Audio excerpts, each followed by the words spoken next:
brings you the final game of the 1968 World Series. The Detroit Tigers versus the St. Louis Cardinals. Brought to you by Gillette, makers of new foamy lemon lime shave cream and the new Techmatic adjustable razor. By the more than 1,350 branches in Canada of the Canadian Imperial Bank of Commerce. And by Chrysler Canada Limited and the Dodge, Plymouth, Roots, and Simca dealers who sell the quality engineered cars and trucks by Chrysler.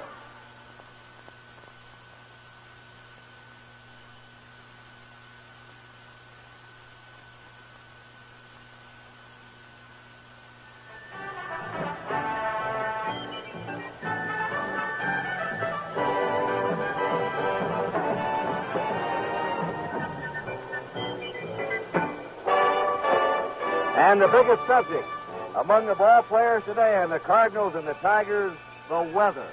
An almost perfect day here in St. Louis, 65 degrees, no humidity, just a slight breeze, a brilliant, bright fall afternoon for Game 7 with Lolich against Gibson. Hi, everybody. I'm Kurt Gowdy of NBC Sports. This is Harry Carey, the voice of the St. Louis Cardinals, and roaming the stands as your reporter will be Tony Kubek. And once again, the Cardinals are calling on Bob Gibson to win them a world championship. He won in the 7th game of 64. He won again last year in the 7th game, and he's warming up right now. Of Yugoslavian descent, a free spirit, Mickey Lolich has saved the Tigers in this series. He's out after his 3rd victory today. He's pitching with 2 days rest. Gibson is pitching with 3 days rest. And an odd twist in this series has been each club has hit better in the other's ballpark. The Tigers have scored about 3 times as many runs here as they did in Tiger Stadium, and it's the same for the Cardinals. They scored 20 runs in Detroit and have scored only 6 runs in their own ballpark. Right now, let's get the observations of Harry Carey.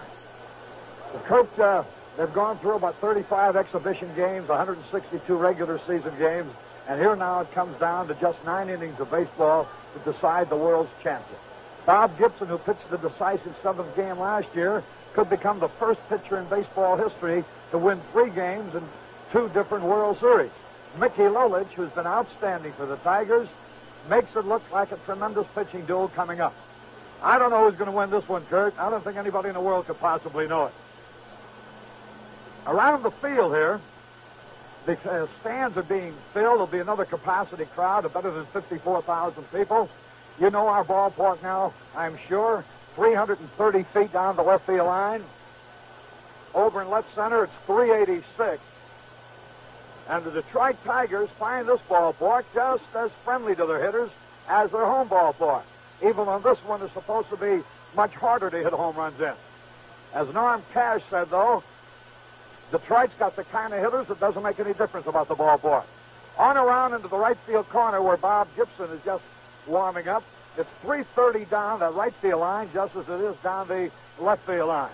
A perfect day for baseball. You see Gibson getting ready in the right field bullpen, and across the way, southpaw Mickey Lolich for the Detroit Tigers. Kurt?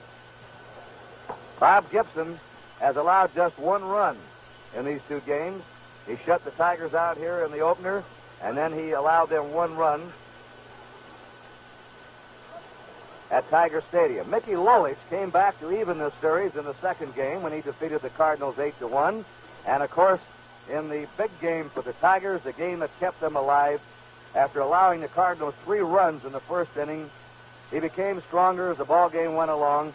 He shut the Cardinals out the rest of the way to win 5-3 and bring the World Series back to St. Louis. Lolich against Gibson.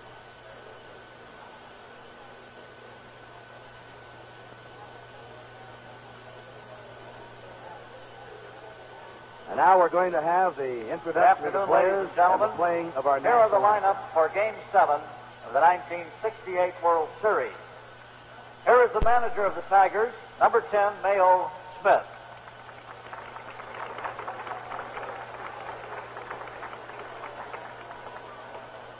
Batting first and playing second base, number 3, Dick McCollum. Batting second and playing shortstop, number 24, Mickey Stanley. Batting third and playing right field, number 6, Al Kaline. Batting fourth and playing first base, number 25, Norm Cash. Batting fifth and playing left field, number 23, Willie Horton. Batting sixth and playing center field, number 5, Jim Northrup. Batting seventh and catching, number 11, Bill Freehand. Batting eighth and playing third base, number 8, Don Wirtz. Batting ninth and pitching, number 29, Mickey Lolich, who is warming up in the bullpen.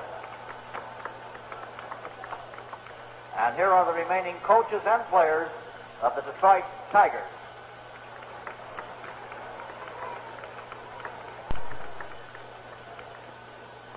And now for the St. Louis Cardinals. Here is manager Red Schoendienst.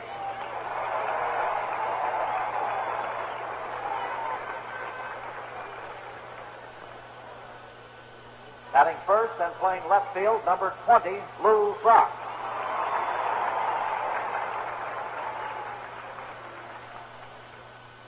Batting second and playing second base, number 25, Julian Javier. Batting third and playing center field, number 21, Kurt Flood.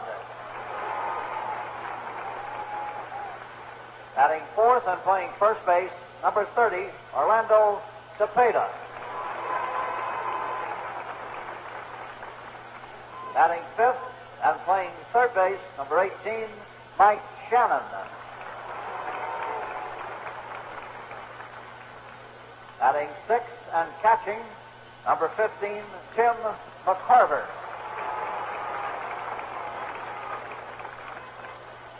Batting seventh and playing right field, number 9, Roger Maris.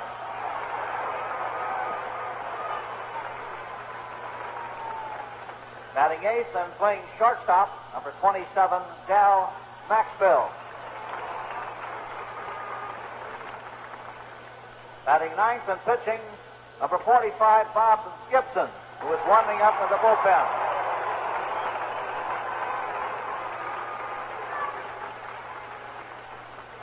And here are the remaining coaches and players of the St. Louis Cardinals.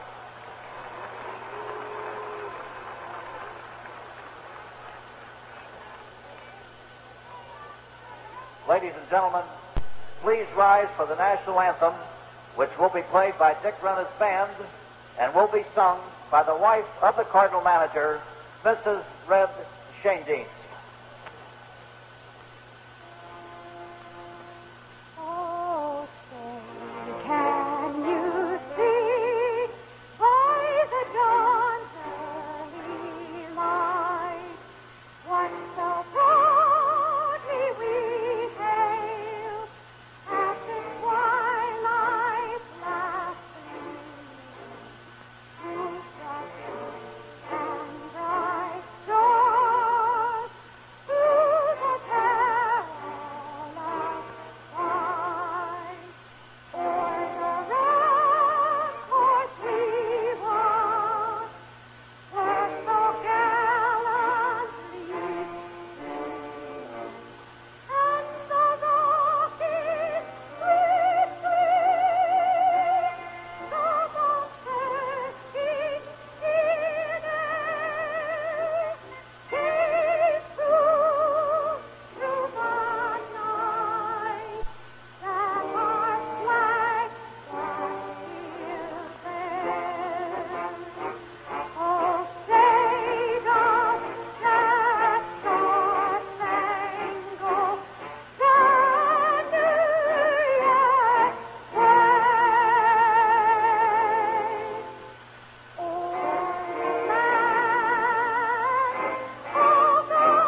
final game of the 1968 World Series being brought to you from St. Louis as the Cardinals meet the Tigers.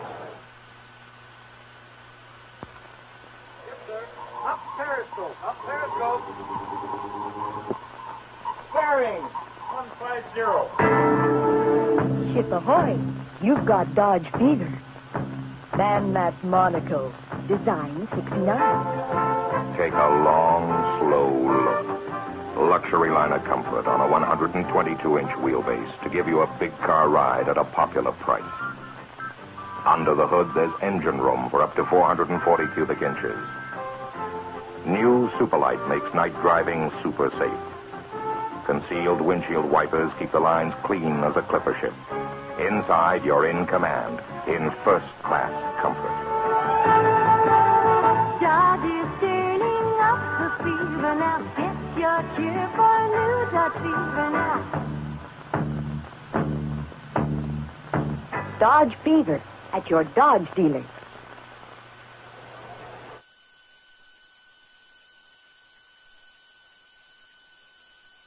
The umpires will be Tom Gorman of the National League behind the plate, Jim Honachek of the American League at first base, Bill Haller of the American League down the right field line, Stan Landis of the National League at second base, Doug Harvey of the National League down the left field line, and Bill Kinnaman of the American League at third base are grouped around home plate with managers Mayo Smith of the Tigers and Red Shandies of the St. Louis Cardinals. The Commissioner of Baseball, William Eckert. You see Warren Giles, president of the National League, right next to him. Commissioner Eckert will throw out the first base ball, and he does, to catcher Tim McCarver of the Cardinals.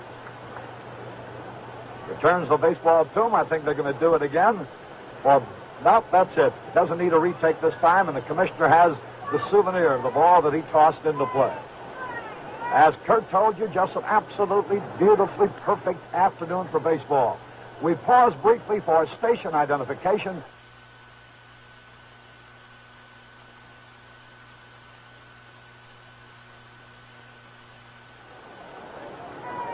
The Cardinals are taking the field.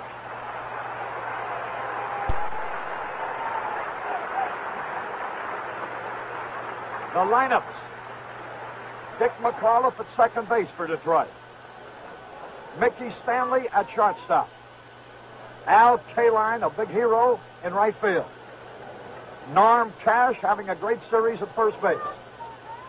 Willie Horton in left field, the power man for the Tigers. Jim Northrup, the Grand Slam kid, in center field. Bill Freehand behind the plate. Don Wirt at third base. And Mickey Lolich will be the pitcher. There's the Detroit Tiger lineup. All set now. There goes Bob Gibson strolling out to the mound, trying for his third victory of the series. Crowd giving him a big hand.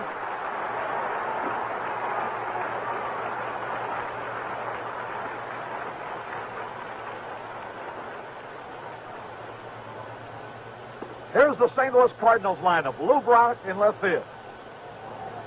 Julian Javier at second base. Kurt Flood in center field.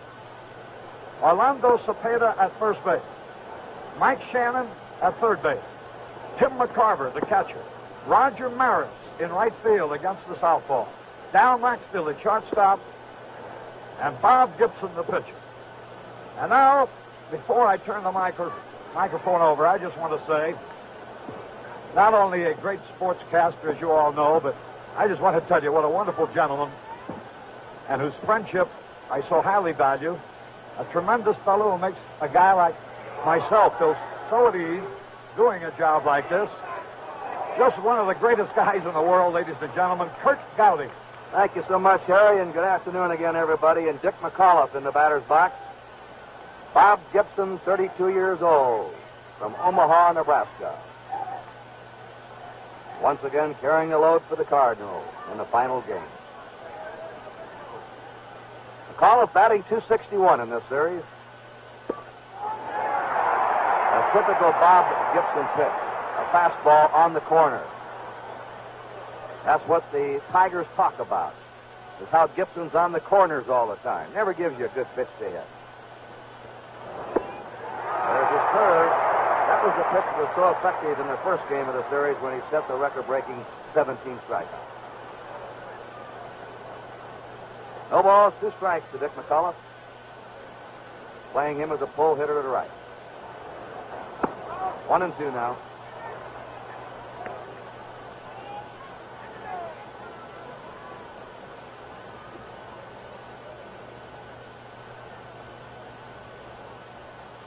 Leave a gap in left center for him. Just missed that corner. 2-2. Gibson struck out 17 in his first start, struck out 10 in his next start. He's had beautiful control. He walked 1 in the opening game.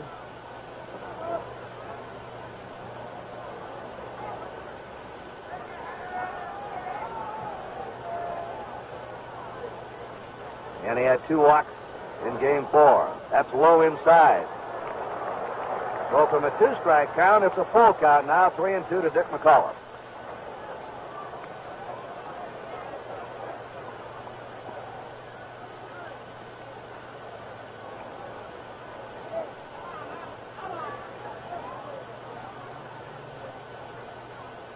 The 3-2 pitch on the way.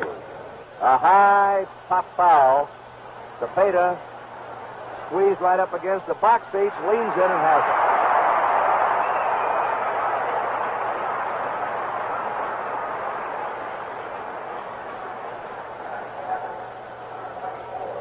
The next batter for the Tigers, Mickey Stanley, who's had 5 hits and 24 trips, batting .208.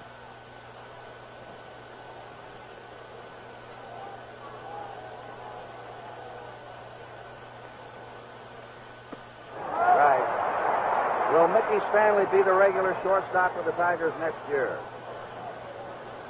Many of us are wondering. Kurt, he hasn't done a thing wrong at shortstop. It's been an amazing performance.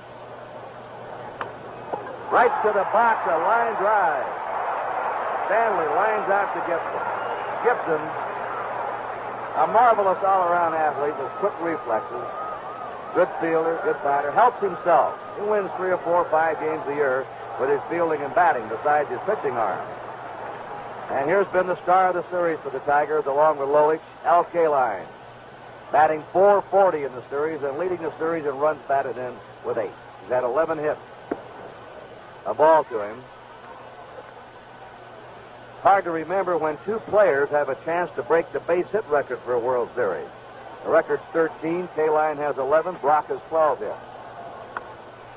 There's a foul sailing over in back of the Tiger dugout and out of play.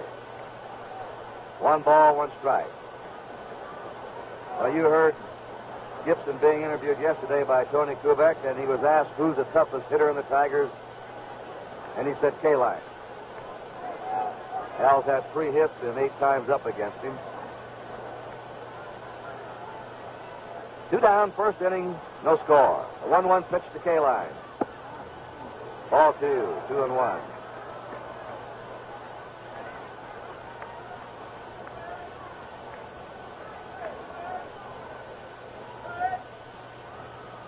Pitching Kaline low in this series. The 2-1 pitch. Low outside, ball 3. He hasn't had too many high pitches to look at and not too many curveballs. A good curveball hitter. That low outside pitch, he's been going to right field and up the middle with it. 3-1. Norm Cash on deck. Fouls are back. 3-2 count.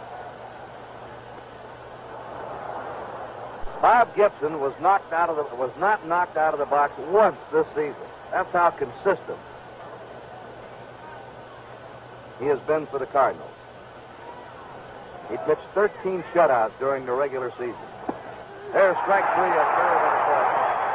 Well, Gibson breezes through the first inning as he sets the Tigers down 1-2-3. And at the end of the first half inning, it's the Tigers nothing with the Cardinals coming to bat.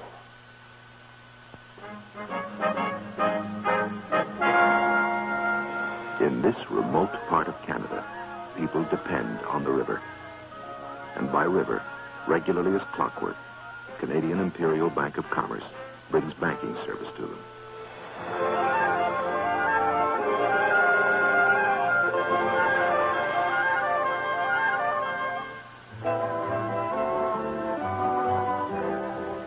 The SS Jean-Briand is just one of the more than 1,350 commerce branches in this country. It's typical of commerce determination to make your banking convenient. Think how handy your own commerce branch is.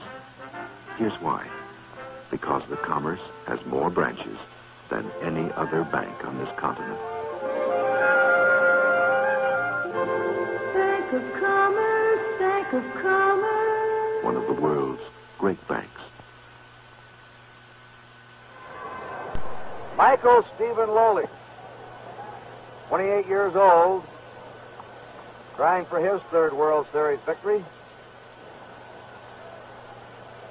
Studying, he flips that ball as he lets it go, and actually he's quicker to the batter than it looks from the stand.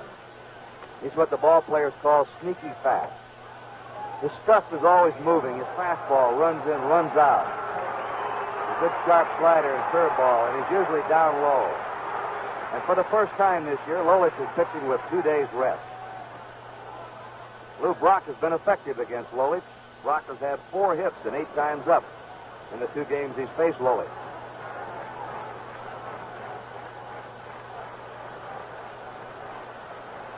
Brock batting .480 for the series. Downward in shallow at third again against him. He's been going to left field almost exclusively against the left-handed pitcher in this series. The ball to him. Javier's on deck, and then Kurt Flood.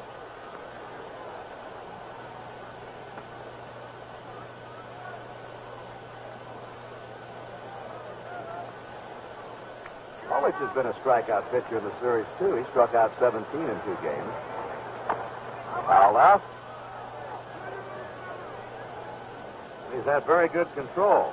He walked 2 in game number 2 here in St. Louis, and he walked only 1 in game 5 at Detroit.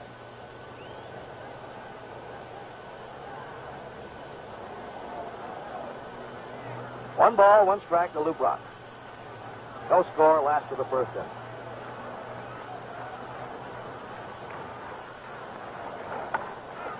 Bounding ball to the right side. McCullough quickly over to Cash. You don't mess around with that ball in the infield against Brock. You get rid of it. 1 out. Julian Javier is batting second today for the Cardinals. Having another good series, batting .391. He's had 9 hits and 23 up. He hits left-handers very well during the course of the season, doesn't he, Harry? Yes, I should say. About twice as well as he hits right-handers, and he has great power against them, Kurt. He can hit the long ball. 1 away for the Cardinals, nobody on. Fly ball to center field. Jim Northrup nearly tripped. Hauls it in. We saw him catch his spikes. Now he'll look over there where he caught those spikes. Would have been disastrous. 2 down. Kurt Flood has 6 hits and 24 times up, batting .250.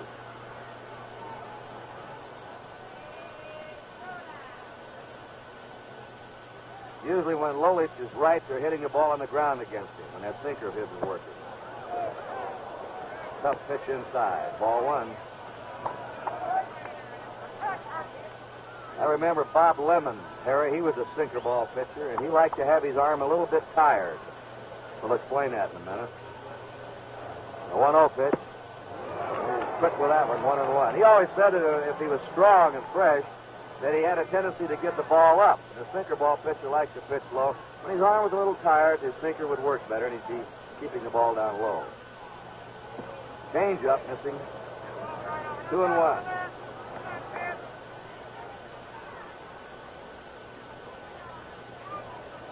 Two down, nobody on, no score, last of the first inning.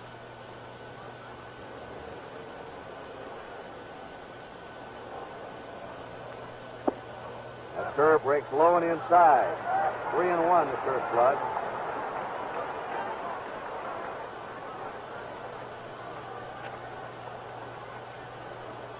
Lolich has been outstanding in the late season, last year and this year. He likes the cool weather. It's an ideal day for him today. Fly ball, that one may drop in, right center. K-line. Throws it back into McCullough, and there's the first hit of the ball game. Kurt Flood loops the single in right center.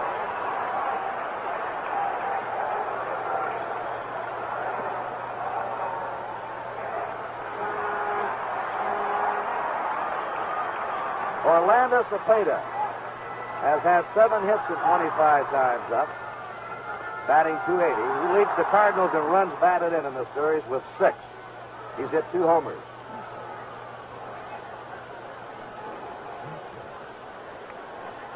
He hit a 2-run homer against Lolich in Detroit, as Mickey remembers.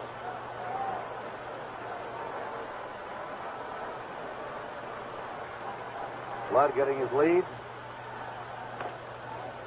Bounce foul down the third base line.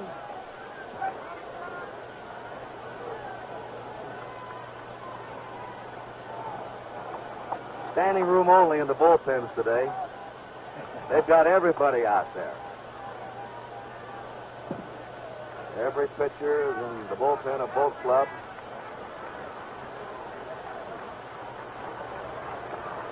Flood on first. Lolich gets him back.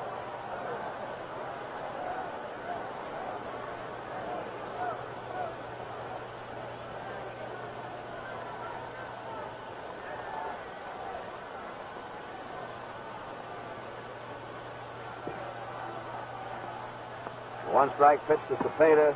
Low. 1-1.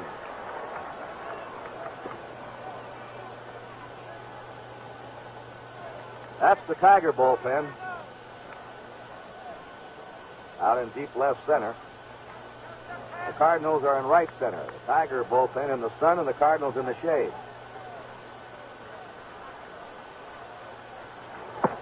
Went after a bad pitch.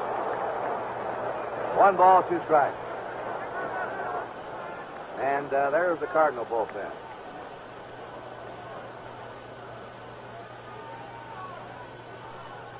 So it is 0-0 here in the last of the first inning. The Cardinals have 2 down. Kurt Flood at first. A 1 ball, 2 strike count to Orlando Cepeda. They're deep and straight away for him.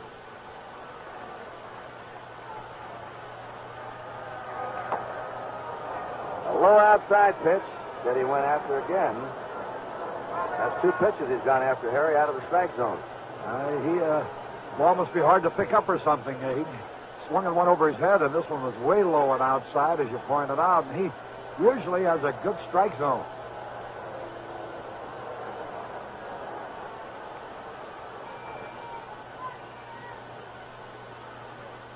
Kurt Flood at first, 2 down.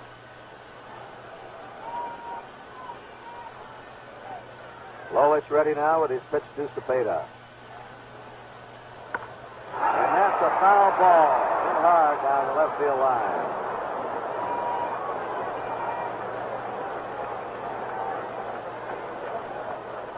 One ball, 2 strikes.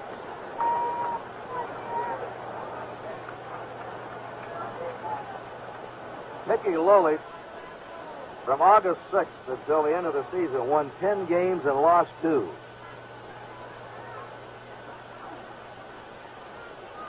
The year before, he won 9 out of his last 10 decisions from August, the second week of August till the end of the season. Foul ball driven down the right field line. Stands. That's why they play Cepeda straight away. He can drive the ball to all fields with power.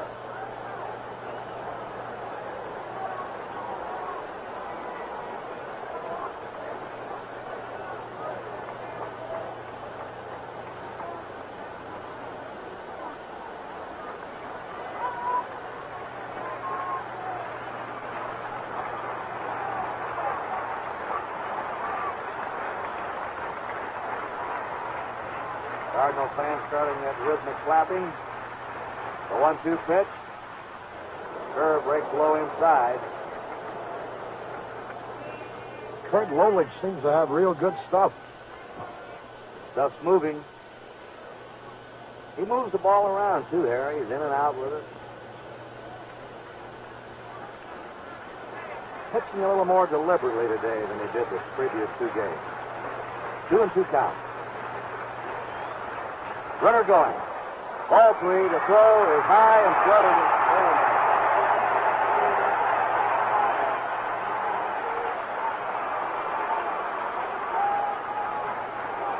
Let's watch it in slow motion. Bill Freehan had a very tough pitch to handle. His throw is high and flood is in there, as you can see, but he had to pick that pitch right off the hitter's shoe tops.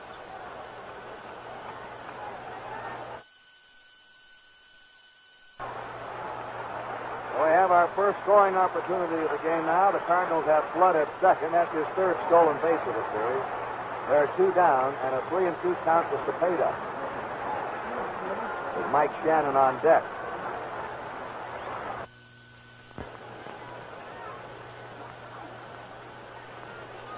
The year before, he won 9 out of...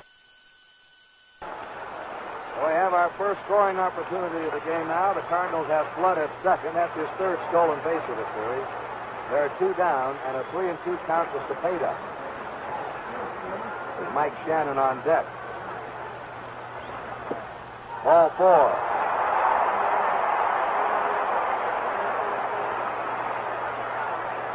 Lolich worked very carefully to Cepeda.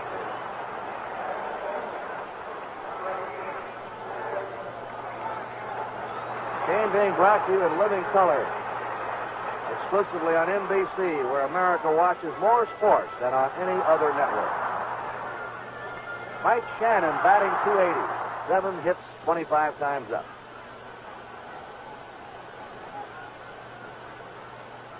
He's been up 8 times against Lolich in the 2 games and didn't get a hit.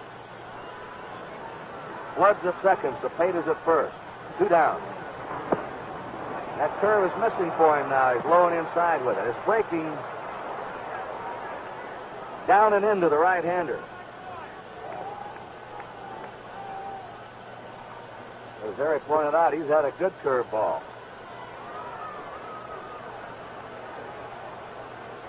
One ball, no strikes.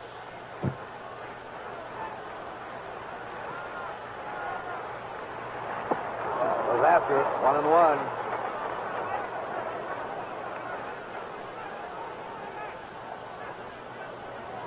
There's Flood at second. Cepeda, come on, Mike. He's at first. They're playing off the bag against him. He'll get a big lead there.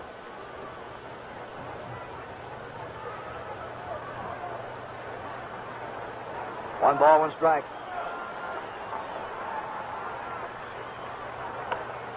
There's a drive in the right center. K-line's over in front of it and has it for the out. He's been all over that right field area in this series. No runs, 1 hit, no errors, 2 left. At the end of the first inning, it is 0-0.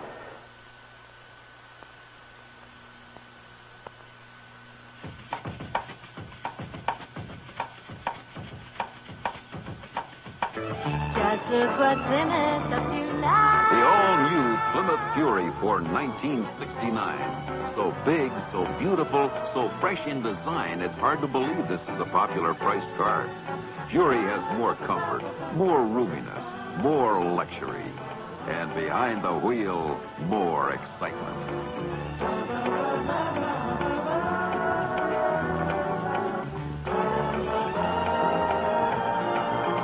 Just look what Plymouth up tonight. The 1969 Plymouth Valiant, built to Chrysler standards of 6-passenger roominess and comfort. The honest compact.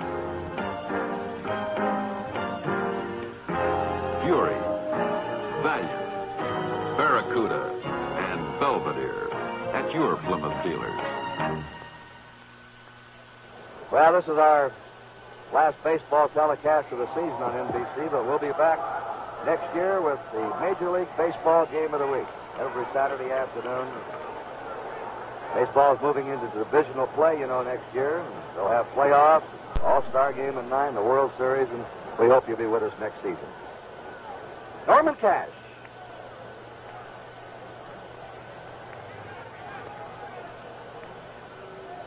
A solid World Series for him. He's batting .409. Pitches low outside. Cash has had 9 hits and 22 up. Has driven in 5 runs. Cash has opened his stance up a little bit. He changed a couple of months ago. Fouls it off. He had one year when he hit .360, won the batting title. He said he tried to pull everything since. And this year, he's hit over .300 the last 2 months of the season, and he attributes it to that change in stance. Fouls it back.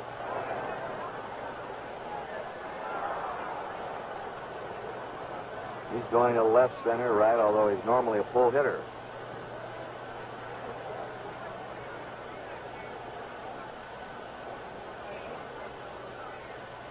Cash says, well, I hope we win, naturally. Because I know one thing, we haven't embarrassed ourselves. There's a high fly ball into right center. Maris and Flood. It's Maris calling for it with a grab. One down. Willie Horton. 5 hits and 19 times up. Batting .263. He's had one home run, and that's been right here. Titanic shot into the center field bleachers.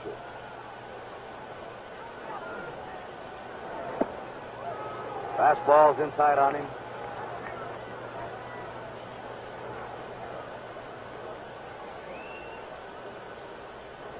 Nothing to nothing in the top of the second.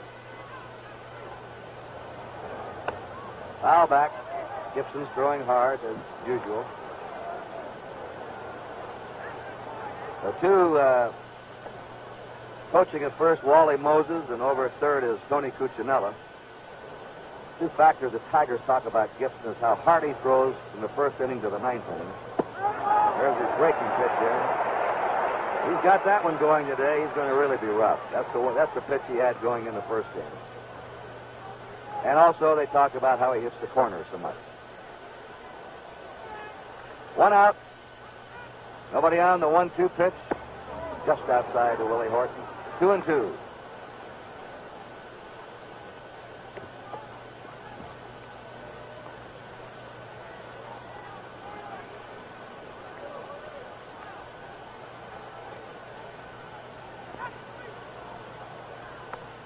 Fouls the breaking pitch back.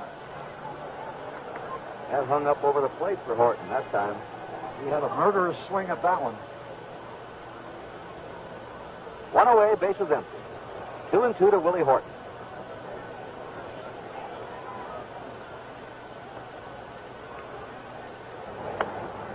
Foul again back. You know, the weather has been almost as odd as a series. We had rain on Sunday, bright sunshine on Monday, rain yesterday, and a beautiful day today. The games have gone like that. One side of one end, the other club coming back, off and on, off and on. 2-2 to Horton. Right shot on the curve. Tried to hold up, couldn't do it. Bob Gibson now is 2 strikeouts away from tying his own record of 31 strikeouts in a World Series. That was a record he set in 1964 against the Yankees.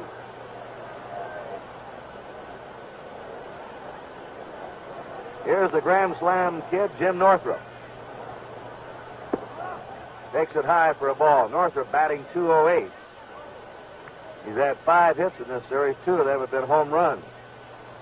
He's second on the Tigers in RBIs. Gibson high, ball 2.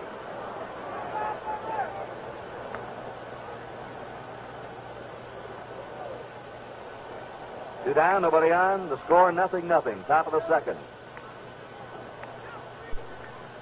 The 2-0 pitch. His fastball is cruised. Strike 2-1.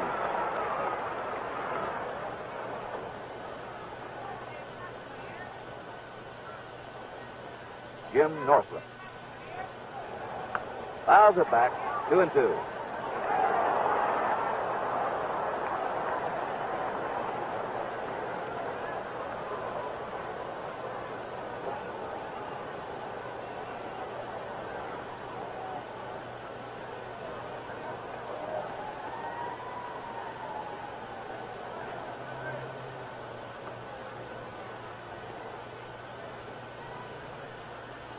Two pitch. Held up on it. 3-2.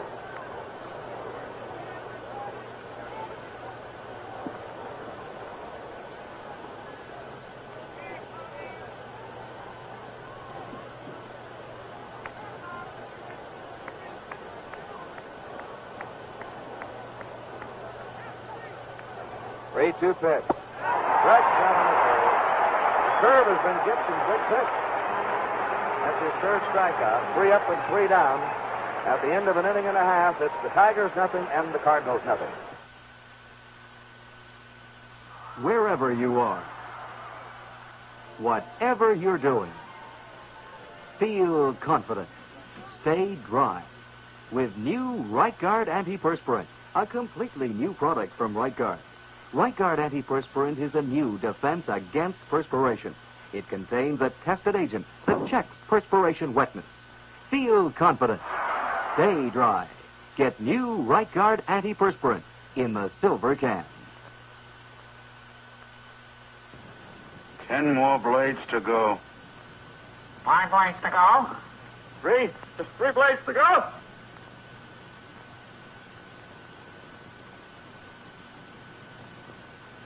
That's it. I used up all the old blades. Now I can use the new Gillette Super Stainless Steel blade with the miracle plastic coating on the edge. They say it's supposed to spoil you. The spoiler. Tony Kubek. Thank you, Kurt. You know, anytime the Cardinals need the big game, they call on Mr. Bob Gibson. Mrs. Bob Gibson, Charlene, you must be quite proud of your husband. I sure am. It's quite a responsibility on his shoulders. And on mine, this is the third time I've stepped through something like this. I guess you'd like some run strict, wouldn't you? I sure would. Like right now. Charlene, thank you so much. Now let's go back upstairs to Kurt and Harry. Tim McCarver, Roger Maris, and Del Maxville will be up for the Cardinals against Mickey Lolich in the last half of the second. McCarver, 8 out of 24, a .333 World Series average.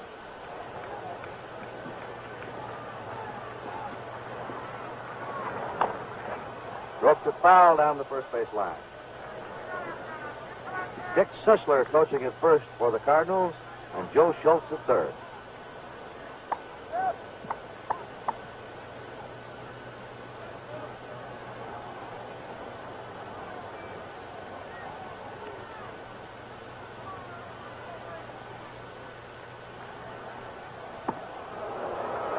One and one to McCarver, who's had only one hit and 7 times up against Lolich.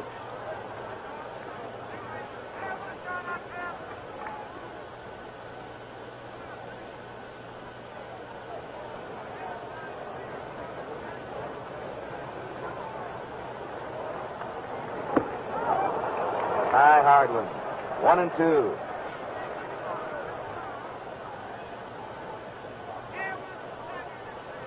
Cardinals were getting some airline tickets and passports today. They're going to Japan to represent the major leagues after the World Series, making the annual tour of Japan that one of the United States teams does every year.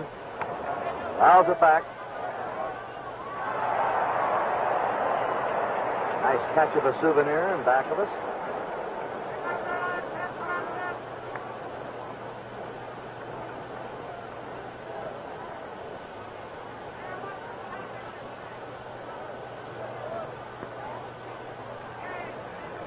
One ball, 2 strikes. Carver started after that high fastball, 2-2. Lolich is pitching him high. He's usually down low on the rest of them. 2-2. Watch Freehan spot that catcher's mitt.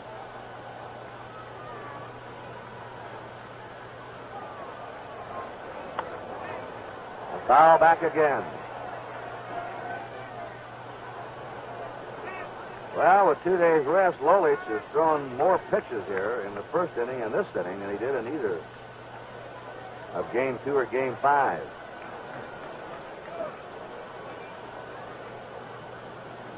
Cardinals had 2 men on against him in the first. Now it's a 2-2 count here to McCarver.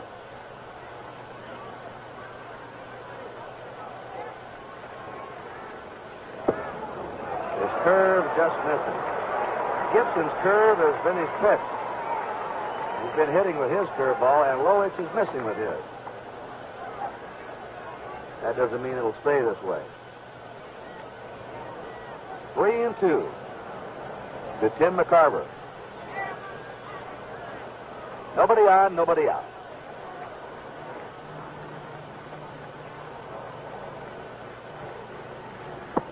He walked him. A second walk by Lowly. Roger Maris has been platooned in this series until Game 7. And they play him against a left-hander today. This will be his final professional baseball game today. He's retiring after this one. He's not going with the Cardinals to Japan. And this is it.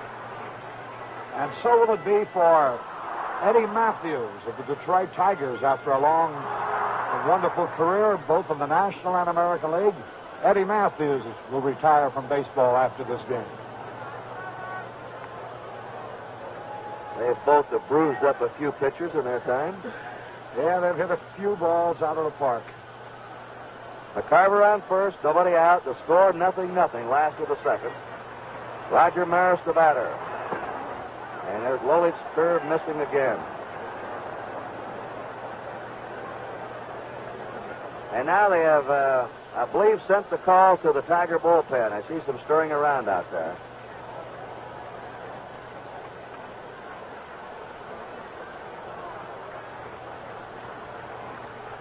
Maybe not. Maybe they're just shifting around. Foul back.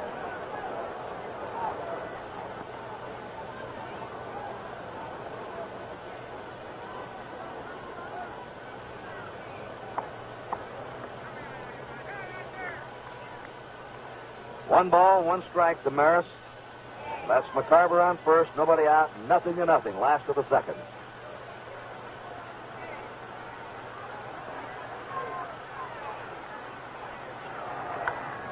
He pops it up over toward the Cardinals dugout. It is right on top of the dugout. Cash disappeared inside and comes back out.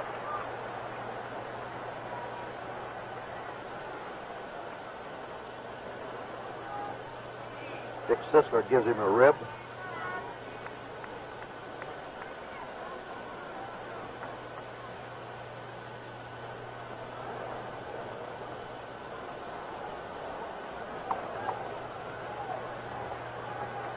One ball, two strikes.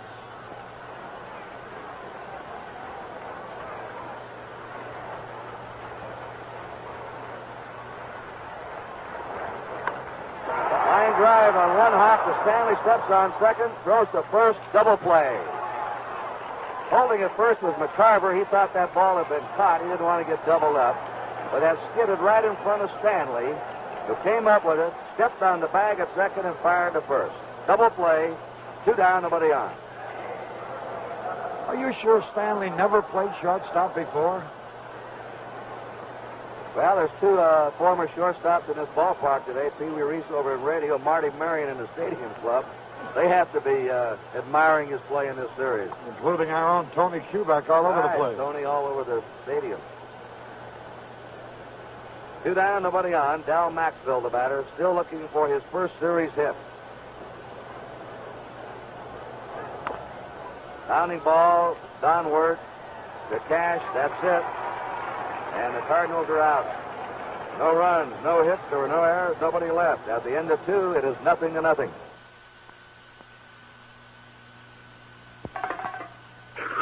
Oh, I'm so nervous. What if I got Dodge fever? Right in the middle of cutting this $2 million diamond. Some things just can't wait, like the Dodge Dart Swinger 340. Young, new compact with a wild new personality. The size, style, and looks say it all. Please, I don't want to make a boo-boo. With bumblebee stripes, dual exhaust, 4 on the floor, and a new high-performance hood. What gives the Swinger its swing? 340 cubes of V8. Easy.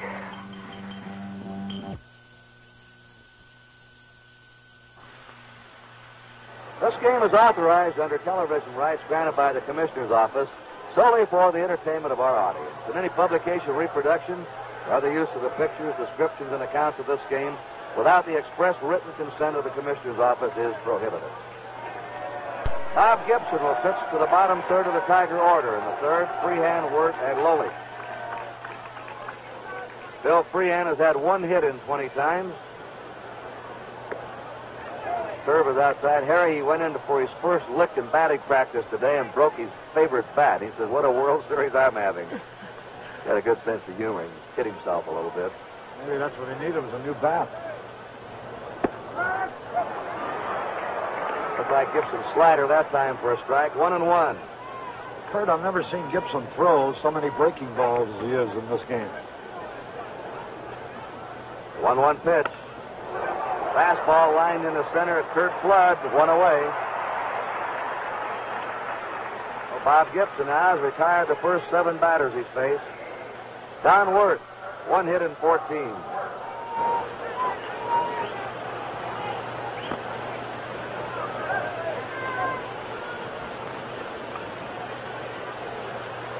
They play Wirth to swing late, to hit to the opposite field. In center and right, and leave left center open for him. That's a strike. There you can see Flood over in right center. Now notice that big gap in left center, with Lou Brock playing him straight away and left. Overpowers him with a fastball, strike 2. Bob Gibson has the reputation, if you don't get him early, forget it. He gets stronger as the game goes along.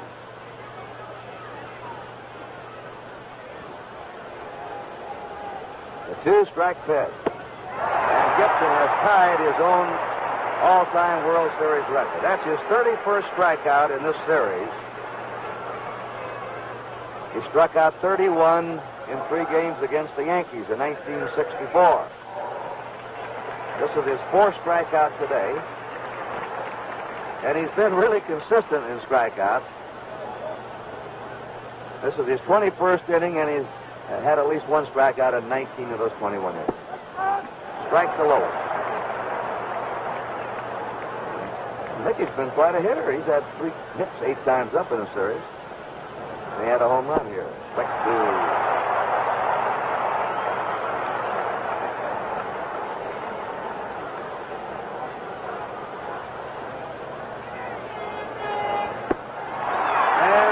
Broken the World Series record. 32 strikeouts now is a new record, and he'll probably pile that one on. 3 up and 3 down. At the end of 2.5, Tigers nothing, Cardinals nothing.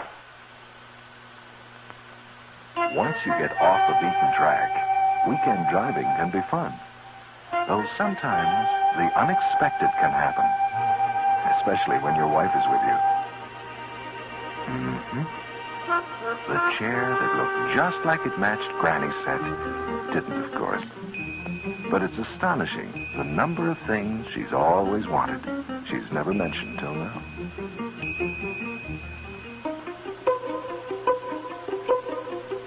That's when it's nice to have cash on hand at the Commerce. Cash for spending, cash for saving. The Commerce checking account plus savings account gives you the best of both worlds. Lets a man be his own master. Yes, sir. Weekend drivers sometimes get an unexpected bonus, especially when they keep cash on hand. Keep cash on hand at the Commerce. All right, Tony. We've got Mrs. Roger Maris. Pat, you must be a little saddened today knowing Roger's playing his last ball game. Yes, I certainly am, but I'm sure we'll just end up winners, and the good Lord upstairs is watching over us. Pat, good luck to you. Good luck to Roger. Let's go back upstairs to Kurt and Harry. Thanks. Bob Gibson had a standing ovation, especially when it was flashed on the scoreboard about his World Series record. He's now broken 2 World Series records in strikeouts, 17 in 1 game, and the most strikeouts ever in the series, breaking his own. Ball 2 to Gibson. Lolich has walked 2. Lou Brock's on deck at the top of the order, and then Javier.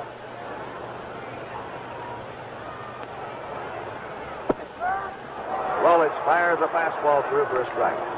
2-1.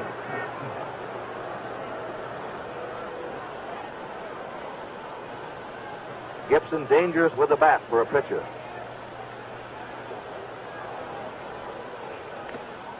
Fouls it off. 2-2.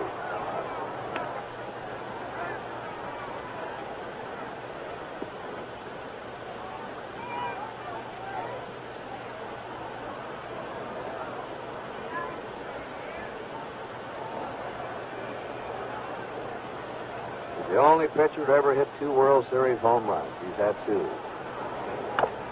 There's a chopper being charged by third baseman Wirt, who throws him out easily, and there's 1 down. Lolich jammed him on the fist with a fastball. Wirt hasn't hit much, but he's played a steady third base.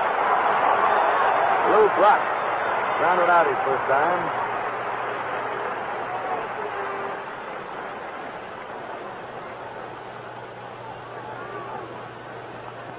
Brock batting .462.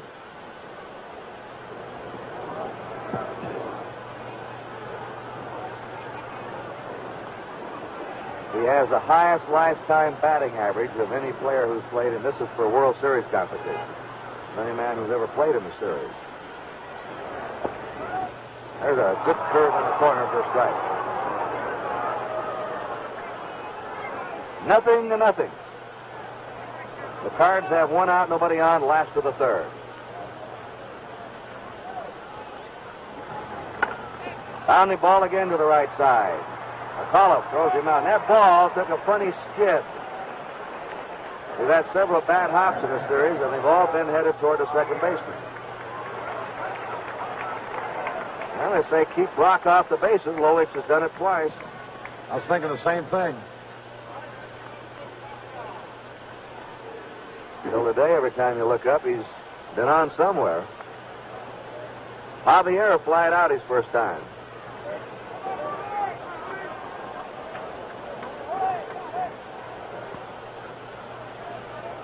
Mickey Lolich, owner of 5 motorcycles. Has that sinker ball going for him. Easy Tapper to third, and Lolich and Gibson are matched up here now. So far, this looks like a rouser of a pitching duel. 3 up and 3 down. At the end of 3, it is 0-0.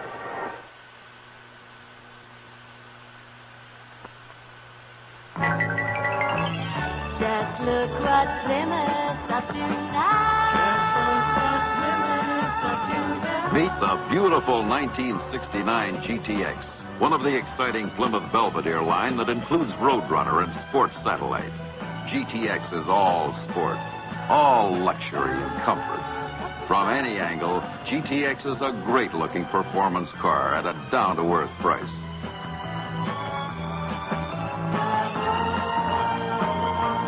Just look what Plymouth's up to now. The sporty Plymouth Barracuda has a look and a personality all its own. A personality you can mold to match your own with a list of options as long as your arm.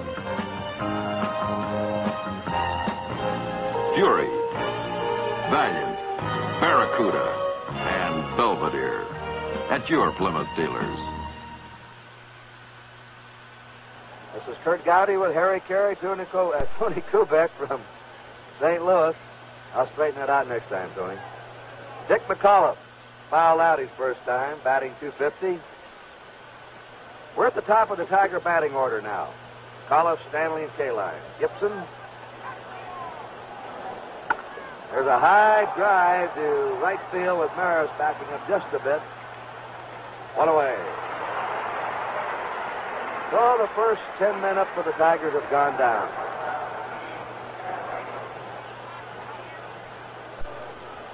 Here's a fellow who's hit the hardest shot out Gibson so far, a line drive to the box that Gibson stabbed in the first inning. 5 strikeouts, no walks so far.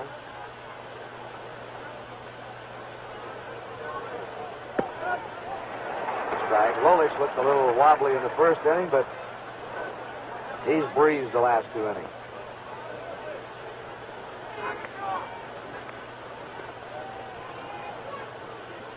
No balls, 1 strike to Mickey Stanley.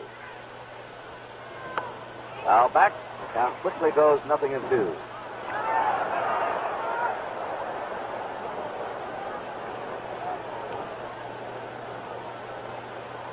I think our friend Pee Wee Reese just made his first error of the season in the radio booth. A 2-strike pitch. High. 1-2.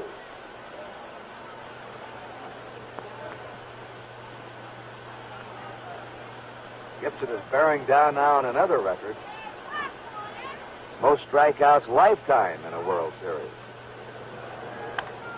Ground ball in the hole. Maxwell has a long throw, and he couldn't straighten up and let it go. He caught his spikes.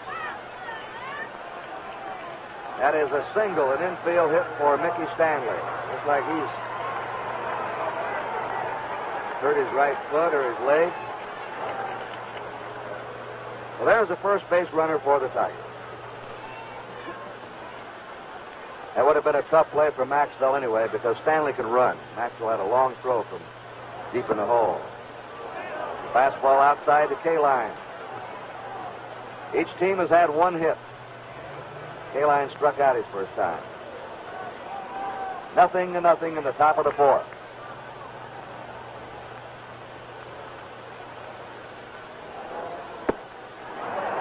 Putting away the fastball. 1-1.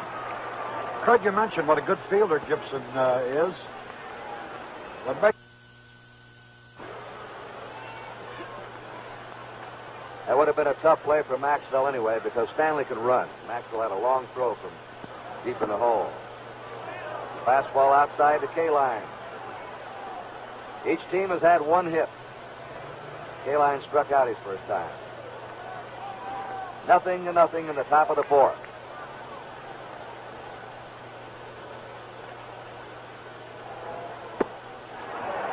Setting away the fastball. 1-1. Kurt, you mentioned what a good fielder Gibson is. What makes him remarkable is the way he throws himself off the mound, how he can react to catch balls hit back that way. 1 ball, 1 strike. Low. Ball 2, 2-1. The way he falls toward first, you think you could bunt on him, wouldn't you?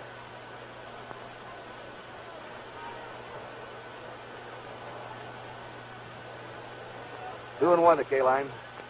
Stanley on first, 1 out. Foul. 2-2. Here in slow motion, we'll get an idea of how he falls off that mound. Now watch his body. About 2 feet over. Great shot. 2-2 to K-line. Stanley at first, 1 out, no score. 4th inning. K-line reaching for a high fastball, pops a foul. This one is out of play.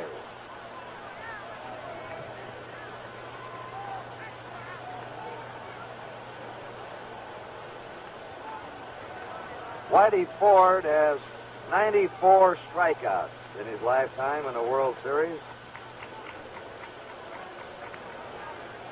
Gibson now has 89.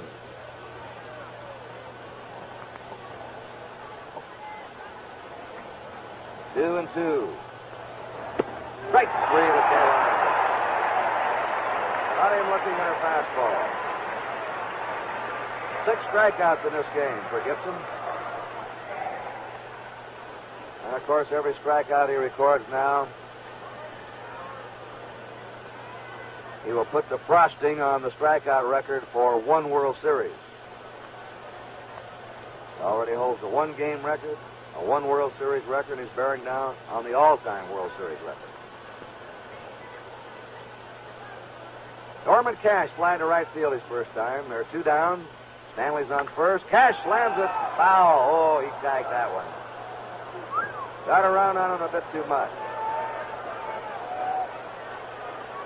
Boy, that's a 3rd tier up there, Kurt. What is that, Joe Garagiola? Right. A little more reach there, Joe. Ed McCauley, I believe, has got it. Ed McCauley. Well, he had a pretty good stretch up there in those rebounds in basketball. Cash ripping away at a fastball, 0-2. Tigers in the 4th have 2 down. Stanley at first, no score.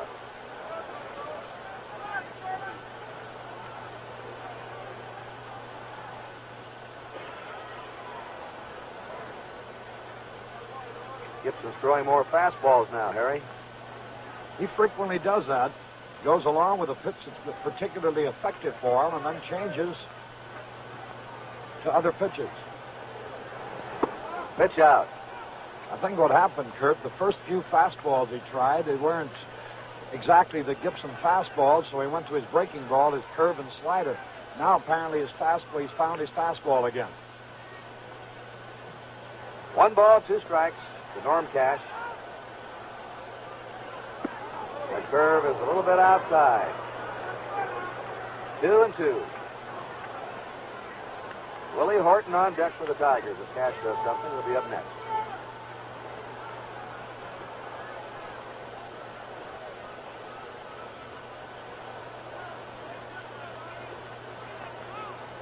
Two pitch on the way. Ground ball to the left side. Shannon's up with it. His throw to first is in time by 2 strikes. And the Tigers are retired in the 4th. They had no runs, 1 hit, no errors, 1 left. At the end of 3 1/2, Tigers nothing, Cardinals nothing. If you've been looking for a lime shaving cream that's not too sweet, Gillette Foamy has what you've been looking for. Because Gillette Foamy has this. The lemon lime. It's part lemon, part lime. The essence of the lemon keeps the tang in the lime. And that keeps this shaving cream from smelling too sweet. Gillette Foamy with lemon lime. Wait till your face gets a taste of it.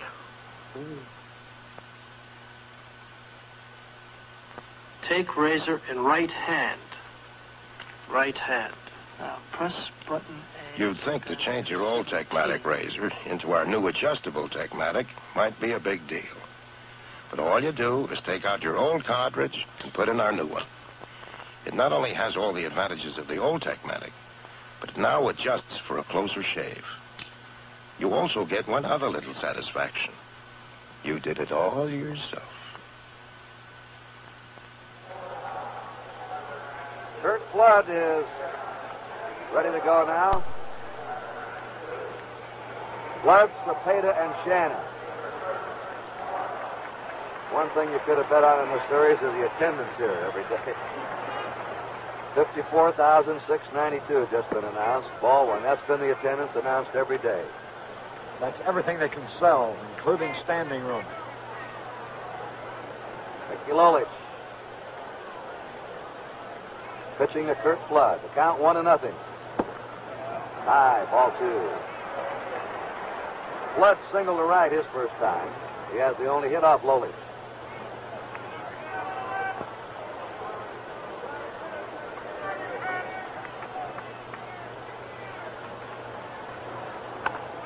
Drive down the right field line. It is a foul ball.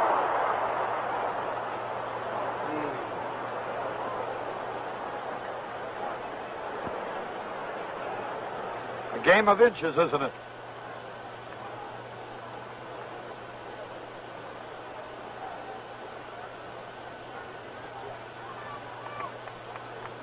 Kurt Flood, the most consistent hitter for the Cardinals all year. He started out hitting over 300 and right up around that 300 mark week after week.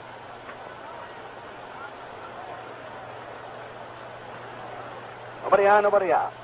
The 2-1 pitch to him. Line drive to Stanley on 1 hop. Picks it up. Throws. He's got a neat recovery by Stanley, who didn't give up on that ball. A skidding 1-hopper. That's why this ball was really hit hard by Flood. Stanley, in knocking the ball down, is able to keep it in front of him. That's what makes it possible for him to throw Flood out.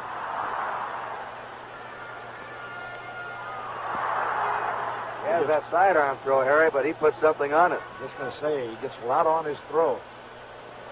He threw out a fast man. Flood. Cepeda drives it foul down the right field line into the seats.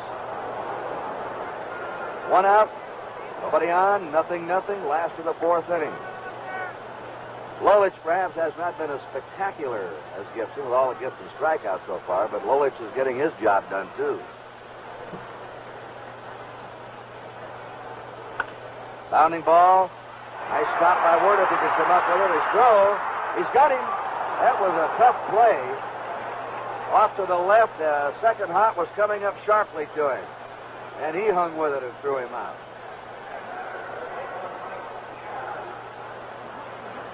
Well, the two Cardinals, Flood and Cepeda, have hit the ball sharply to the infield, but fine fielding behind Lolich helps him. Lolich's sinker is working because 1, 2, 3, 4, 5, 6, 7. The last 7 batters have hit balls to the infield. Which means they're topping the ball. And it's a strike. The ball with that live fastball is dipping down. 2 down, nobody on.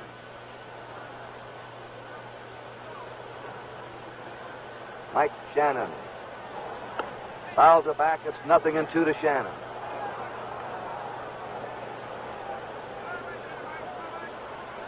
Now, Shannon has a farm, Harry, not too far from here. And you know what he's rearing, raising?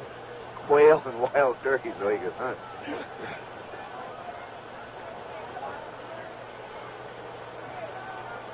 Expensive hobby. The 0-2 pitch struck him out on a high fastball, and Mickey Lolich continues to match Bob Gibson. In goose eggs here, 3 up and 3 down at the end of 4, 0-0. You see that statue?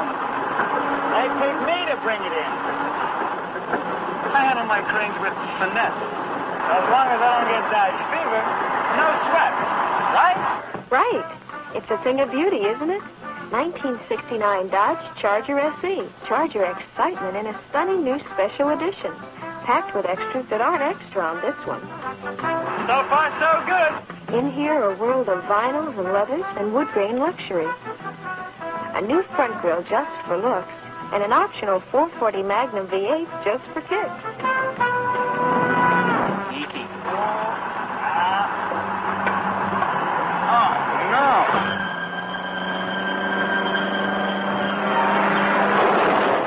Charger's special edition for 1969. It's why Dodge Fever is more smashing than ever. Dodge is turning up the fever now.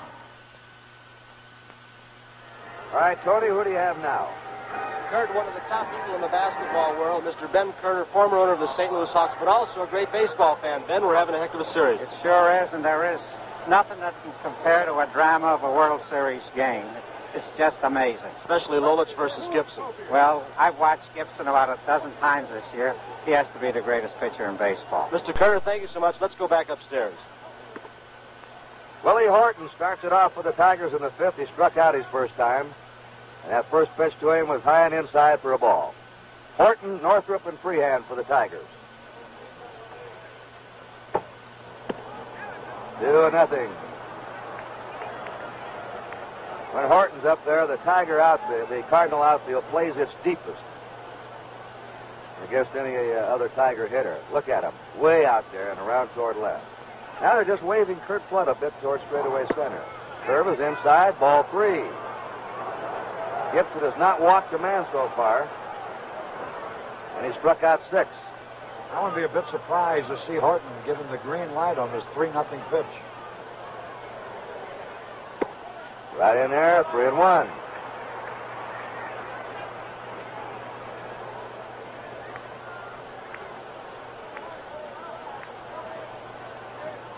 One pitch to Willie Horton. Back to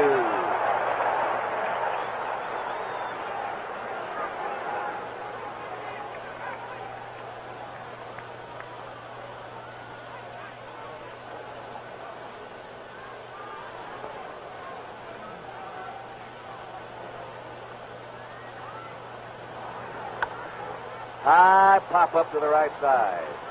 Javier lost his cap, but has the baseball. 1 out.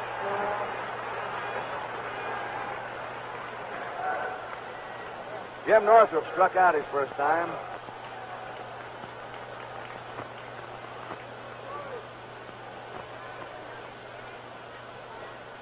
Lane Northrup is a pull hitter to right field. 0-0 in the 5th inning. A ball. Each team's had only 1 hit.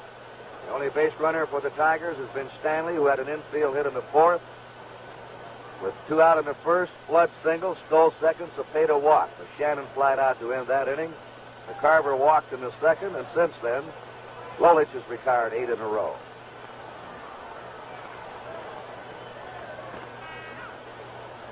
One 1-0 pitch. There's a pop foul down the left field line. Everybody racing for it, and Shannon going away has it.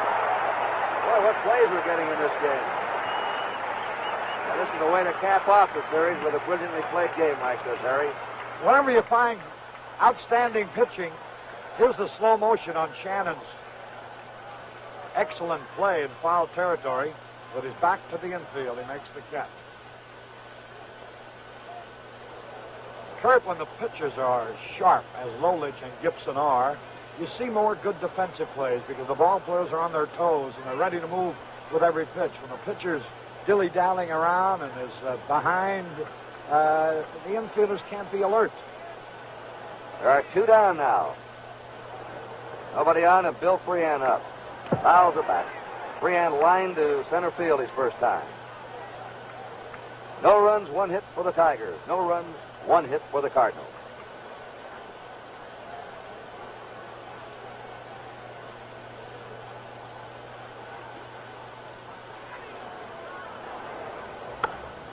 There's a drive hit to deep left field. Brock on the path.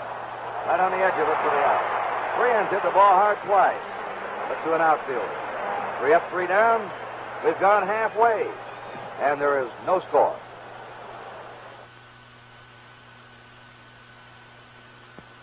This was Canada, 1867. The Bank of Commerce began that year. Canada grew, and Canadian Imperial Bank of Commerce kept pace. A reliable, progressive bank. Its thoughts are still on the future. Already, space-age computers serve some branches to give customers fast electronic service. Eventually, they will link all commerce branches coast to coast.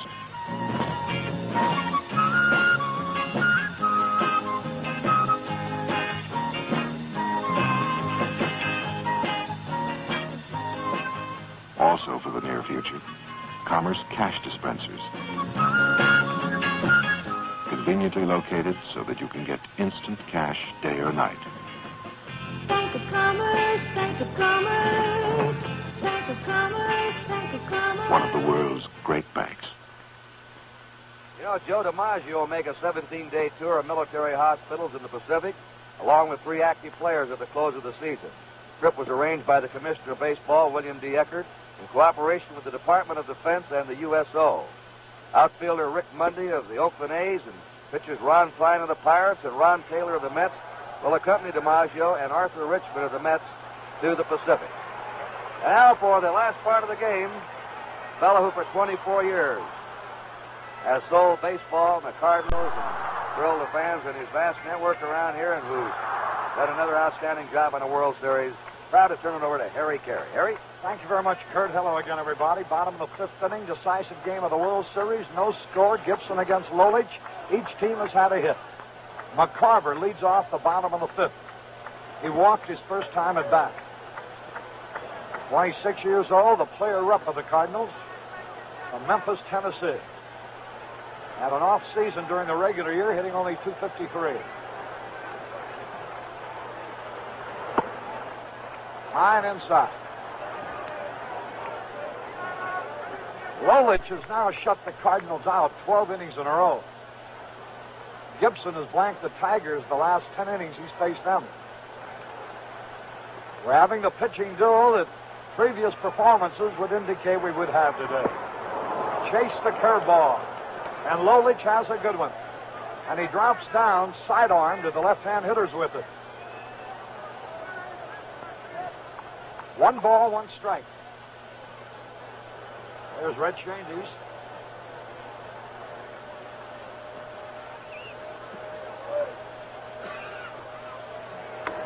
Hit hard, past Stanley in the left field.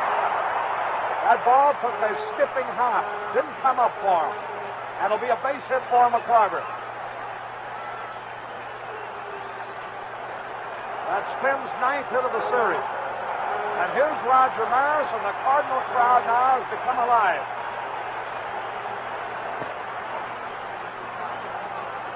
Maris playing his final game after a long and outstanding career.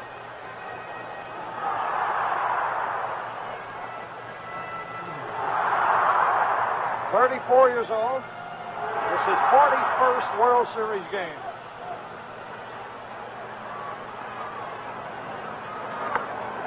Pulls the ball foul. Rod was one of the hitting stars of last year's World Series, but the Tigers have held him well in check. He's had only 3 out of 17 against them. Stockily built, good power.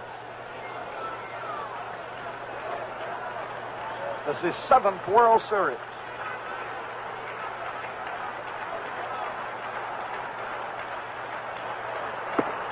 He had a good cut but missed. A high fastball. And Lulich is matching Gibson. Pitch for pitch and inning by inning. The Cardinals have 2 hits off Lulich. Tigers have 1 off Gibson.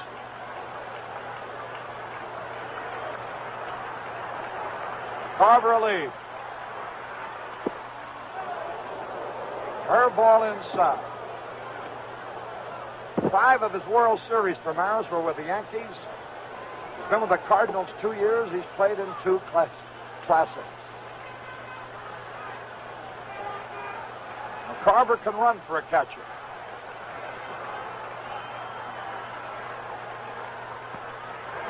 Struck him out. For Lulich, his 2nd strikeout. And he shows no signs of deteriorating at all. Here's the only hitless man in the series among the regulars. He's nothing out of 21. Darryl Maxville.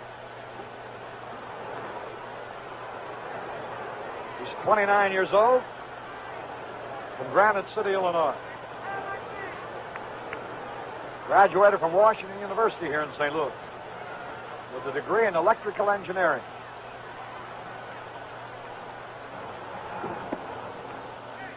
Curve is high and outside.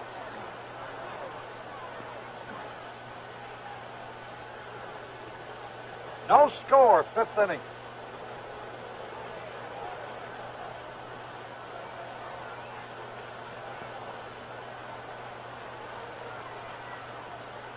There goes McCarver. Swung, popped up. McCarver will have to return in a hurry. Cash in foul territory makes the catch. Throws late to McAuliffe covering first base. They were decoying McCarver, who was running with the pitch. The hit run was on. Decoying him into thinking the ball had been hit on the ground. Listen to the ovation now for Gibson. There was a runner going. Now he starts back. They had yelled at Cash to get rid of it as quickly as he could. He nearly throws it away here, by the way. McAuliffe, the second baseman covering, has to reach out. Gibson has hit a home run in this World Series. He hit one in last year's World Series.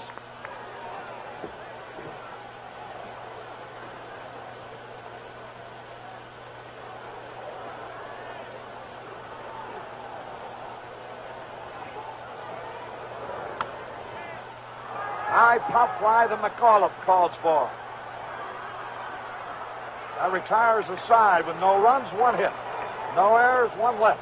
And at the end of 5 full innings, it's still Detroit nothing.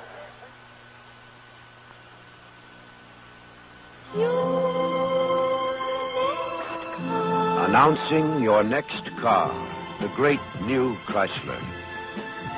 Outside it, the surface of the road and the shifting, ever-changing elements. Heat.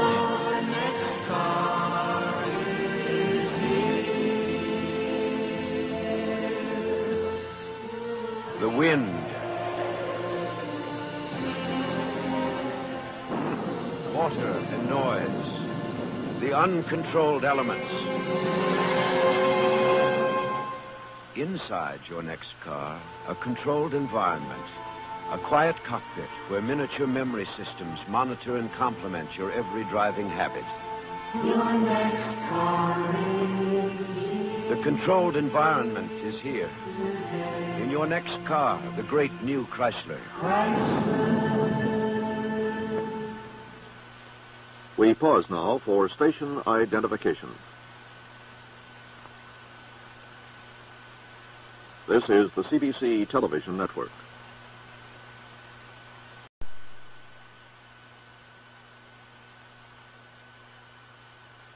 Well, I'm not a young boy, Tony. I'm Don Davidson of the Atlanta Braves. Oh, you're not in school anymore. No, I got out 25 years ago, Tony, as you know. Don Davidson, nice seeing you. Good luck to you and the Braves next year. Thank you very much, Tony. Let's go back upstairs right now. Our good friend Donald Davidson. Sixth inning. Don worked first pitch. Fly ball, center field should be easy. That'll bring up Mickey Lolich, who hit a home run here in the second game of the series. You know, as you reflect on this series so far,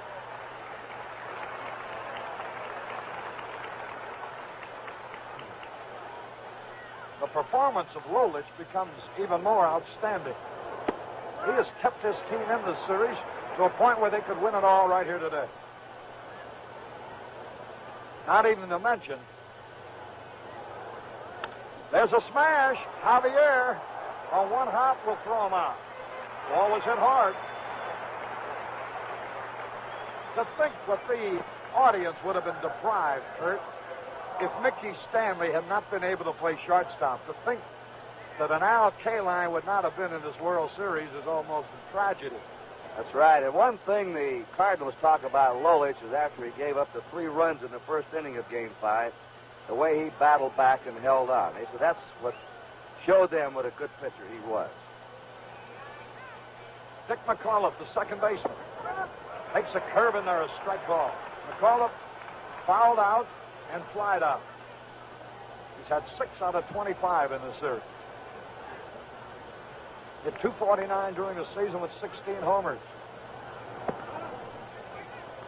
Evens it up, a ball and a strike. Gibson's pitching like he has a plane to catch. He always pitches this way. He averages about a 2-hour ball game. A 1-1 pitch. And it's high.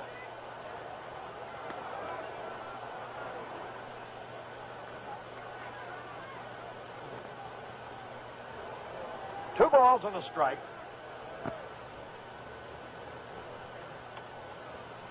They play McAuliffe to pull, and he pulls one off his leg foul. Rhodes in fair territory, and he had an idea of the agility of one Bob Gibson on that. He's like a cat off that mound.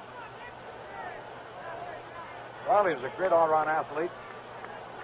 Good enough at basketball. Not only star for Creighton University, but to play with the Harlem Globetrotters.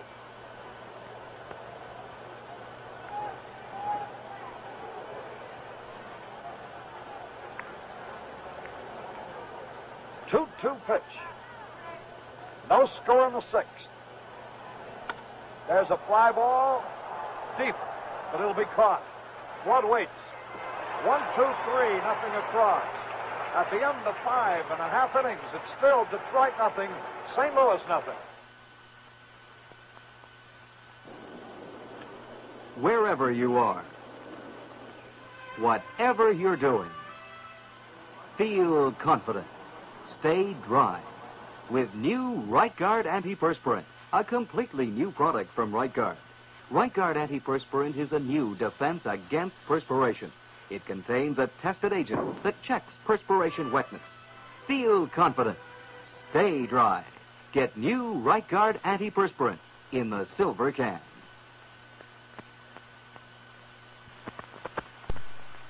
Schedule the AFL Championship, the Sugar Bowl, the Rose Bowl, the Orange Bowl, the Senior Bowl, the Super Bowl, and the AFL All-Star Game. All in color exclusively on NBC. Lou Brock leading it off. Nothing out of 2 in this game. Twice has bounced to the second baseman, McAuliffe. He was going to bunt. 1 ball, no strike. Lolich has been going directly sidearm to Brock, feeding him a lot of sidearm curve. Wirt playing very shallow at third base to guard against the bunt. Again, he's wide with a slider. 2 balls, no strikes. Lou Brock leading off, no score. You have the feeling that a run will do it. Which team will get that run?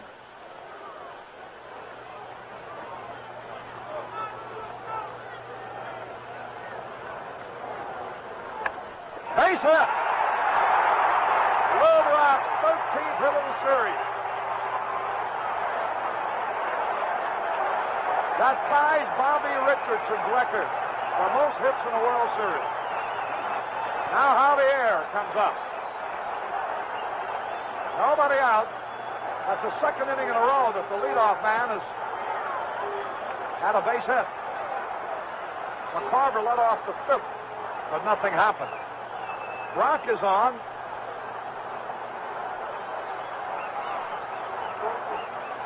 Will he attempt to steal?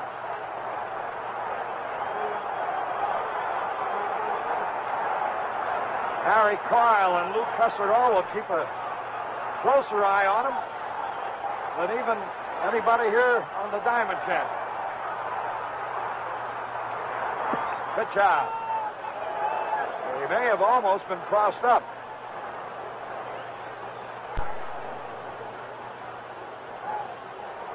Brock, very intent. Boy, look at him. Watch his eyes. He stole 2 bases against Lolich and Freehan the Tigers there in Game 2. Look at that lead he had. Certainly they're going to throw over. And there he goes the other way. Out! That's the play that worked here earlier in the series, but not this time.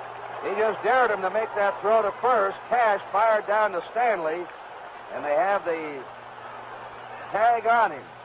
He just dared him. Look at that lead. Different angle. See that big lead? He dared him to make the throw to first, and as the ball headed to first, he was going to break the second and grab it.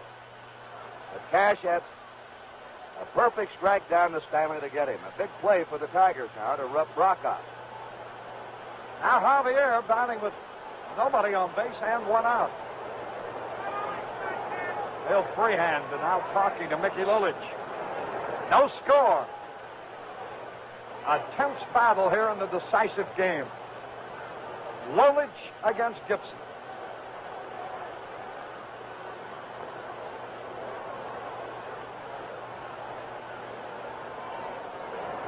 Javier held up in time, ball 2. 2 balls, no strike.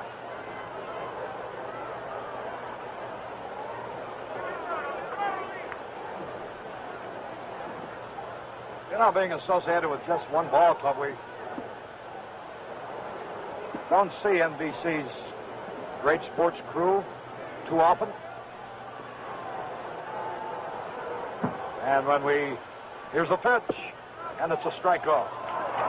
Well, when we have an opportunity, it's certainly one fellows like Jim O'Gorman and Alan Roth and Roy Hammerman and Harry Carl and, of course, Lou Cusserow, Chet Simmons, to know that we've enjoyed their hospitality.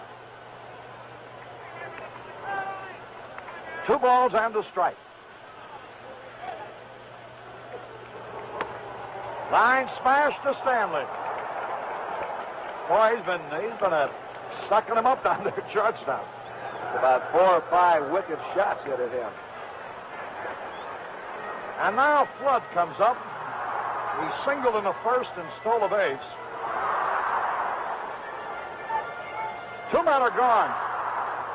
Bottom of the 6th.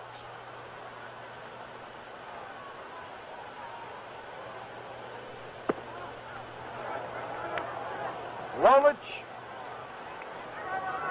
has been in a little more trouble. The balls have been hit harder against him. That's not what they pay off on. He's kept a run from scoring. That's what he's out there for. 1 ball, 1 strike. Gibson has been brilliant. He's allowed only 1 hit. And they're all tied up, nothing.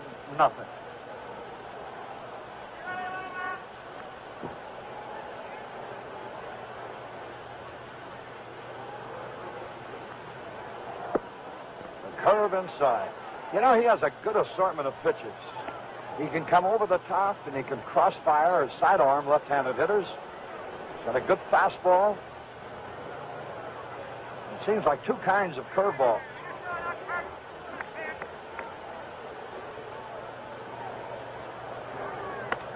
Ground ball. Tough play for Stanley. Long throw. Safe.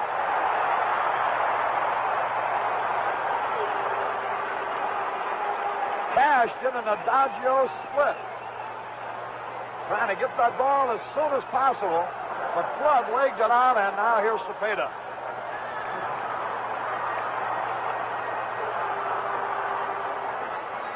Cepeda homered off Lolich in Detroit.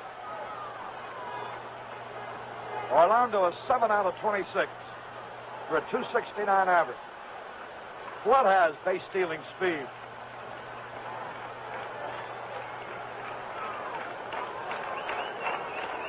He has stolen 3 bases in this series himself.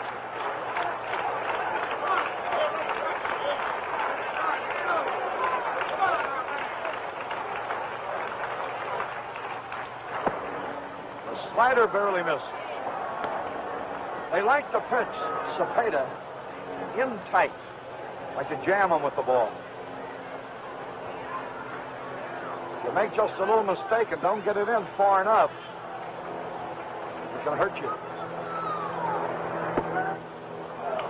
Up the corner that time. Harry, this fellow's done a remarkable job with 2 days rest. He certainly has.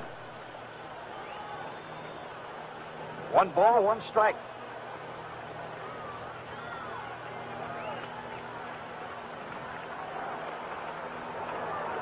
They got him picked off. Flood is caught off first base. There's McAuliffe now, and Lolich running him down the other way. Everybody's handled the ball, and he is tagged out finally by Mickey Stanley. 1-3-4-1-6 if you're scoring. You want to follow the slow action. All right, here it is on the rerun.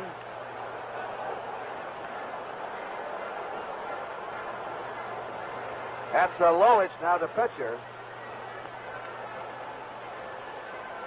Here's Stanley faking a throw and then making the tag to wind up the play. So the Cardinals had 2 men cut down on a rundown that time between first and second.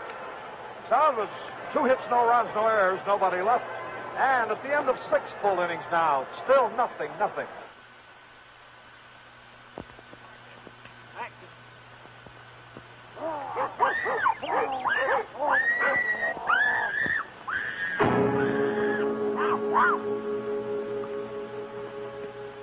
Dodge Fever saves the day. He's lost his head over Dodge Coronet. Dodge Coronet, Design 69, proving it costs less than you'd think to go first class on a 117-inch wheelbase. Coronet, trim enough outside to handle quickly, easily, big enough inside to handle a crowd in comfort. 17 Coronets to choose from, including the Coronet Super B with 383 cubes of standard V8. A wild new way to get Dodge Fever. Dodge is turning up the fever now. Get your cure for a new Dodge Fever now. Dodge Fever at your Dodge dealer. Mickey Stanley with a count of strike 1. Takes a fastball low. Cardinals ran themselves out of the 6th inning as both Brock and Flood were trapped.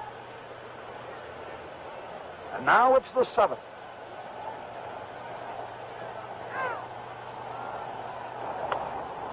High pop foul. Out of play. 2 strikes and a ball. What a dramatic finish to this World Series. The 2 best pitchers in the series hooked against each other, each going in with records of 2-0 and battling each other into the 7th, 0-0.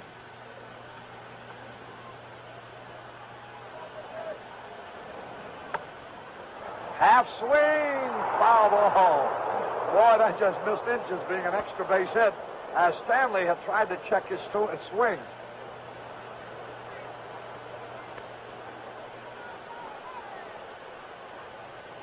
Ball just cleared Cepeda's head and foul by not more than a foot or so, if that much.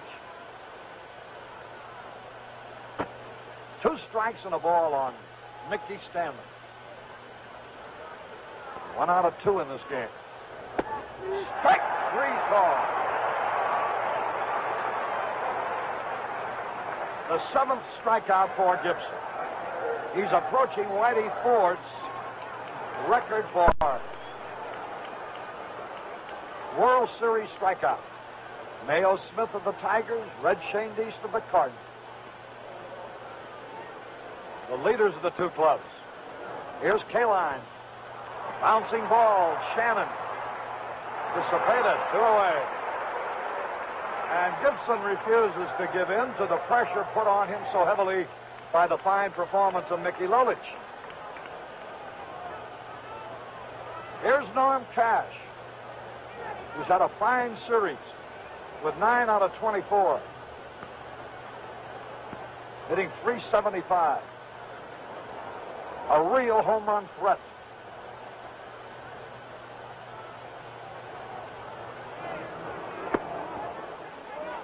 That was a slider that was high. Cash hit 25 during the season. He's hit 1 in the series. Ooh, he had a cut. Even up, a ball and a strike.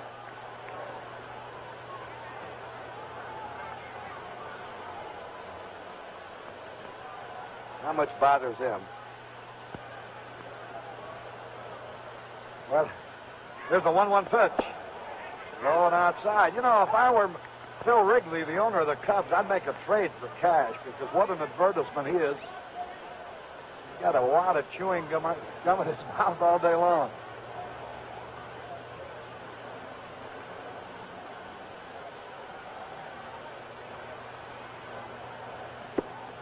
Curve, a dandy.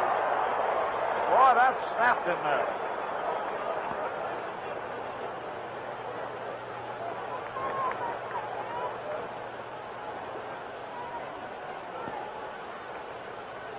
Two balls, 2 strikes. Another curveball, but low. Bob Gibson.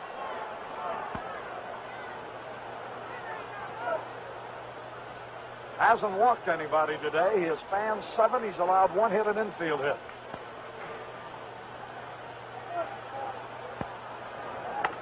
Line smash, base hit. And here's Willie Horton.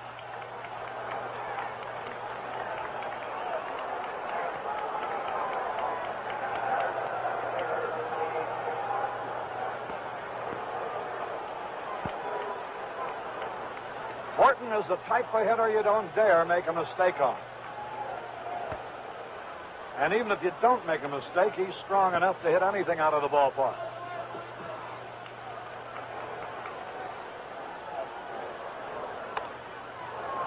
Base hit.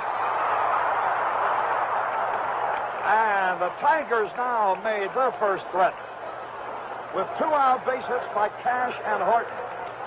Brings up the Grand Slam kid, Jim Northrup.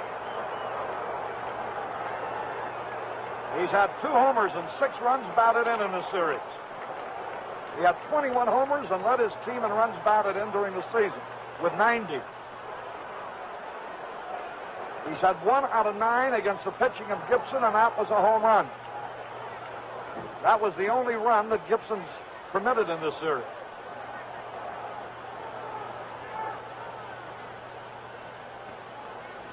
McCarver and Gibson are not discussing the weather, which is beautiful.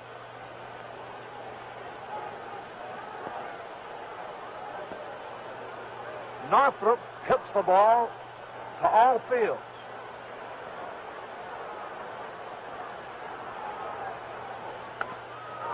Fly ball, Flood. Hey, almost thought he misjudges it over his head. 2 runs are going to score. The same thing that almost happened earlier in the game to Jim Northrup, and now it has happened to one of the greatest defensive center fielders in baseball, Curt Flood. As he started over, something happened to his underfooting. Watch this now. He catches his spike, see, and he nearly fell down. And that cost him gauging the ball. Flood very rarely has ever misjudged the ball out there, but when he stumbled on his way, it threw him out of his path. He couldn't get back. The ball sailed over his head, and the Tigers now have 2 runs in the 7th and this all came after 2 out, nobody on. So Detroit leads 2-0. Bill Freehand, the batter. He's nothing out of 2. Northrup, who now has driven in 8 runs. The curve is a beauty over the inside corner. Each team now has 4 hits.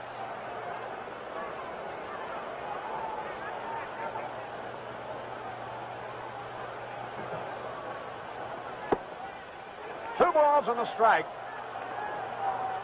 After 2 are out, singles by Cash and Hart. Brought up Northrup. Hit the ball hard, but directly into center field. Flood slipped as he started for the ball. Swung and missed, and it's evened up. 2 balls, 2 strikes.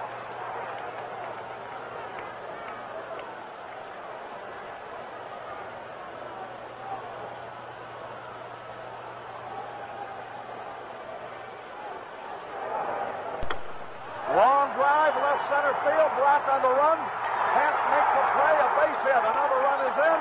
Tigers lead 3-0. A double for Freehand.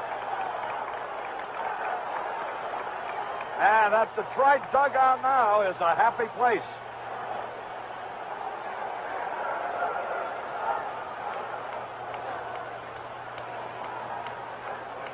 Three to nothing, Detroit in the 7th inning. The Tigers trying to become only the 3rd team in World Series history to be down 3 games to 1 and still win the series. Works being intentionally passed. That will bring up Lolich.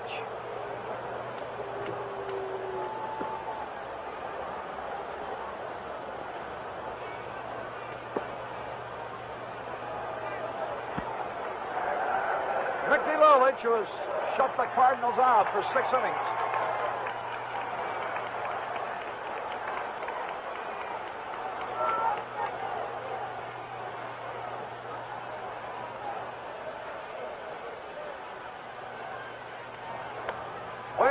And he fouls it into the Cardinal dugout. Harry, how often have you seen 4 hits in a row against Gibson? Not often.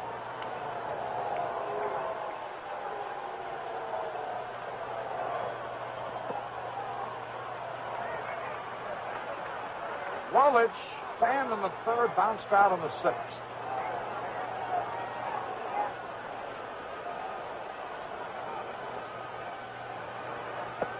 Struck him out. So the Tigers finally break the ice here by scoring 3 runs on 4 hits. No errors, 2 men were left. We go to the bottom of the 7th. Detroit 3, St. Louis nothing. Jeremy I. Parsons got a red convertible loan from the Canadian Imperial Bank of Commerce and bought a blue fastbag with buckets. You look great in blue, Jerry. On the other hand, Wilfred S. Hughes got a Commerce red convertible loan and bought a beige sedan.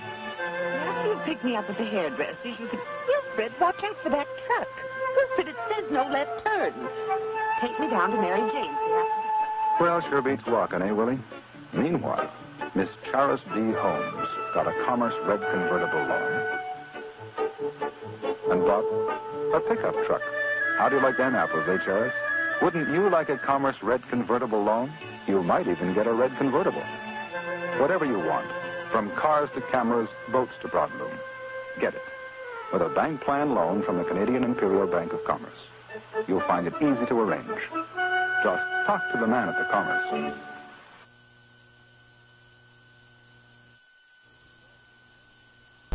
Sunday AFL games on NBC. Houston at Boston, Denver at New York in the first game.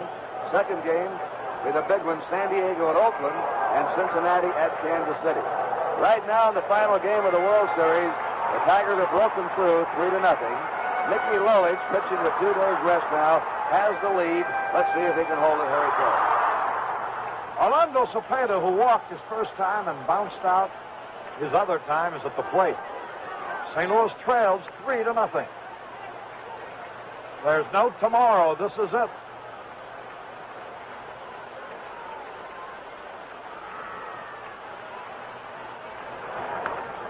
Foul out of play. Lolich looks as if he should pitch on with 2 days rest all the time. He has been great.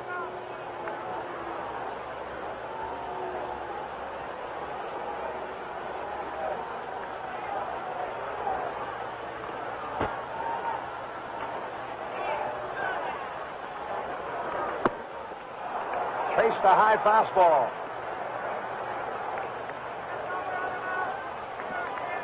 The Cardinals were ahead in this World Series Monday, 3-1, and got 3 runs in the first inning. Tigers came off the floor to win that game, won yesterday, and are in front today.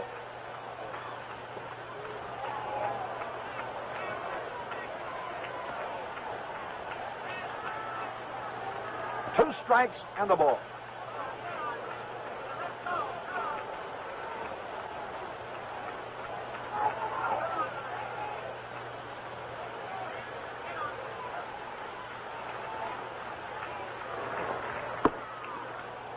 Rushed him back, and it's even. 2 balls, 2 strikes. 3-0 Detroit. Bottom of the 7th.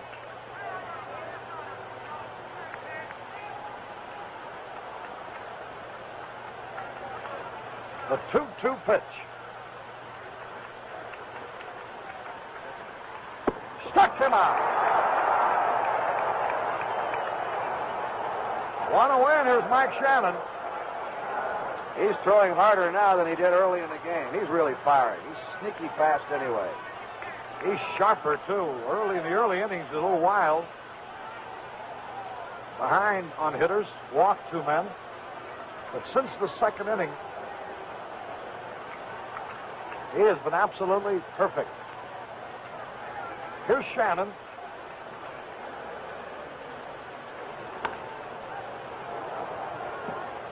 One strike and no balls as he grounded 1 foul. Joe Schultz coaching at third base, sidestepped that one. 3-0, Tigers lead. Bottom of the 7th in St. Louis.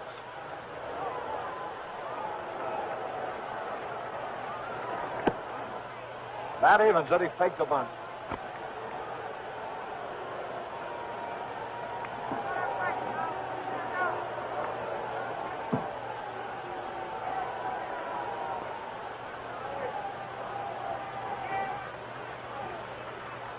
The outfield straight away. The curve was high. 2 balls and a strike. 1 out.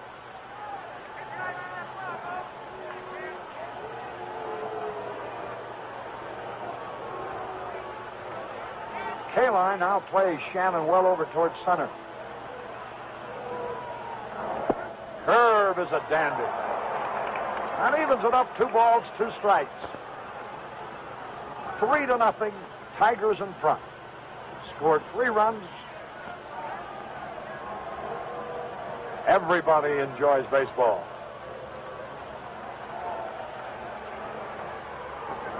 All 3.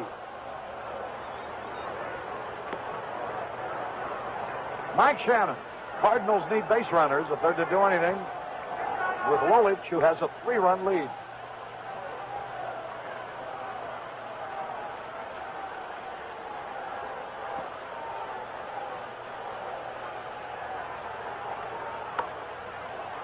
Easy fly ball. Hey, Northrop brought Big Shannon going to second. Horton and Northrop almost collided, and the ball dropped off Northrop's glove. Here it is now. Looks like an easy chance. Here's Willie Horton. Looks like he's getting to the ball first. Now Northrop comes in. There they are, both reaching up. Northrop. That ball might have just been jarred. You saw Horton try and fade back and get out of his way. No matter how many times you tell ball players to talk, to yell, I've got it, that will happen. It happened on a foul ball in Detroit between Freehand and Cash. It's ruled an error on Northrop. Shannon is at second base with one out. McCarter, who has walked and singled in this game, he's had 2 out of 8 against Lolich in the series.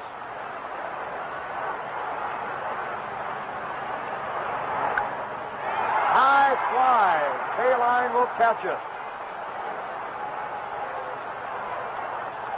Shannon Holt. Hey, he's almost bagged at second base on a fine play by Stanley. The shortstop cut it off, and Kaline purposely shaded that throw toward the bag when he saw Shannon holding at second.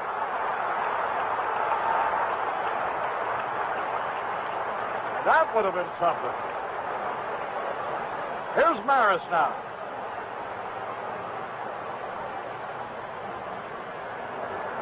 He's nothing out of 2. Hit to a double play and struck out. Dick Schofield going down to the right field corner. Apparently there'll be a pinch hitter for Maxville if it goes at 4 in this inning. Swings and he misses a curve. There's Schofield going into the bullpen area to limber up. Lolich has stopped the Cardinals cold. 2 out here in the 7th. Shannon at second base.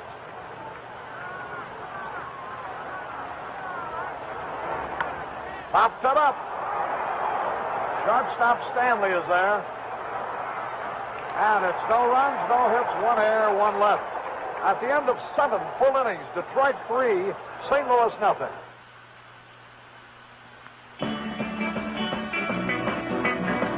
Just look what Plymouth's up to now. Just look what Plymouth's up to now. Driving will never be the same again for you. Introducing the 1969 Plymouths. Fury. This year it's a whole new car. Longer, wider, completely redesigned from rubber to roofline. Belvedere, our mid-size success car.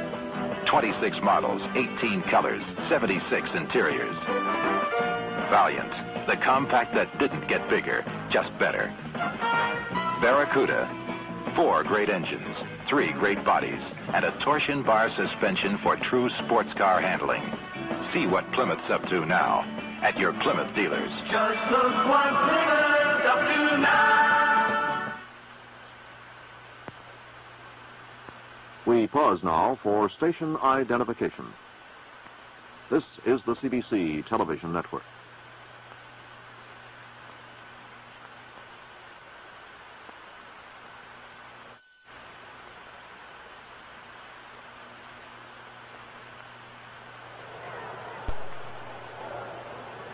With Kurt Gowdy and Tony Kubek, this is Harry Carey at Bush Memorial Stadium. We're in the top of the 8th of the final game. Dick McAuliffe takes a pitch high. Tigers out in front 3-0.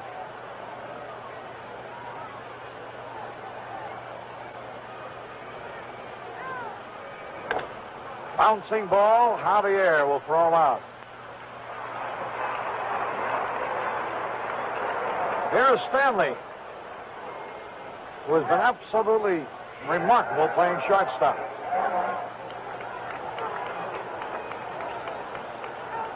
And the bold move by manager Mayo Smith at the inception of this series has certainly paid off. Maxville's the shortstop. 2 men are gone. He made another bold move in Game 5 in the 7th inning with 1 out, nobody on, the Tigers trailing, when he let he let Lolich hit for himself. That was a turning point in that game, too.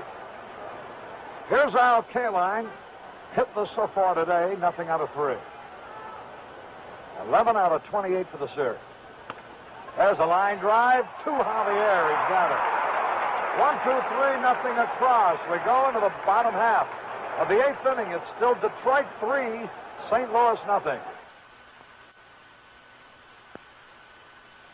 This is the new Gillette Techmatic razor. If you think it looks like the old Gillette Techmatic razor, you're right. The only difference is this little gadget on the cartridge. Now it's set for light beards like mine. But turn it, And you get a slightly closer shave for slightly heavier beards like mine. Turn it again. And you get an average shave for average beards. The same shave you got from the old Techmatic. Turn it again. And I can get a good close shave. Another turn. And even with a stubble like mine, you'll get as close a shave as you can get from any other razor. Plus all the things you can't get from any other razor. The lever to change edges, the razor band for less nicks, a light feel, the new adjustable Gillette Techmatic. the almost perfect razor, made perfect.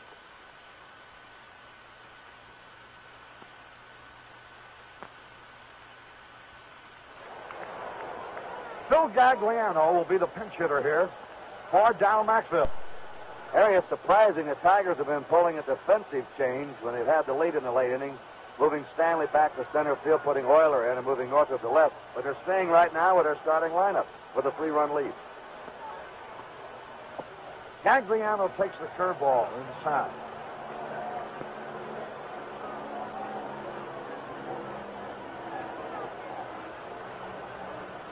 Gagliano, nothing out of 2 in the series. Bouncing ball to work. Throws perfectly. One away. And the defending champions of baseball are running out of time here. Here's Bob Gibson, who will bat for himself.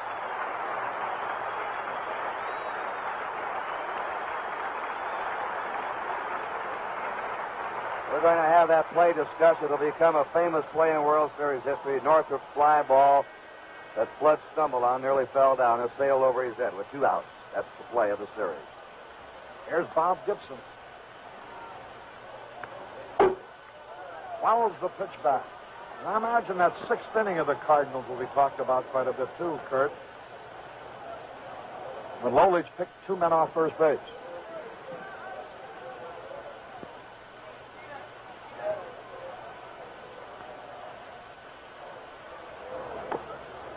One's foul. He's behind 2 strikes and nothing. Gibson bounced to third and popped up in this game. He trails by 3. Bottom of the 8th.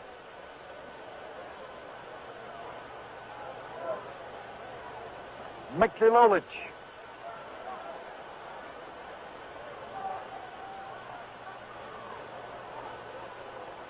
Trying for his 3rd victory of the series. Fouled it back. 2 strikes, no ball. We've been talking about Gibson and Brock and Kaline as the star of the series. Suddenly it's Lolich right in there now. I should say so.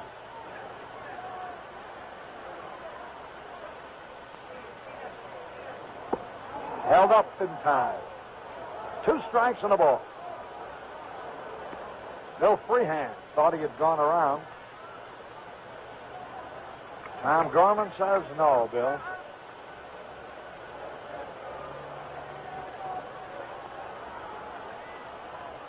Nobody on base, 1 away.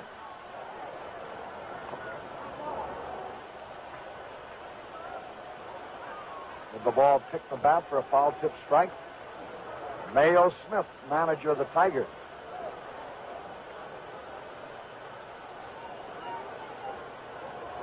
Bob Gibson with a count of 2 strikes and a ball.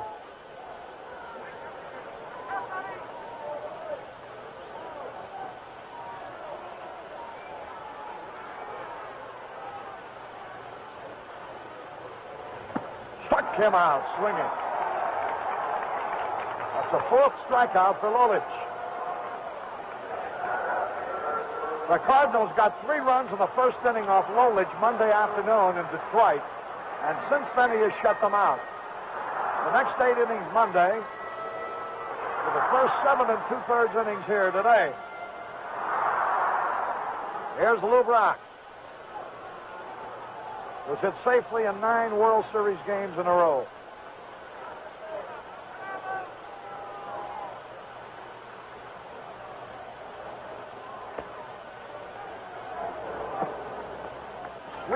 curveball, low and outside.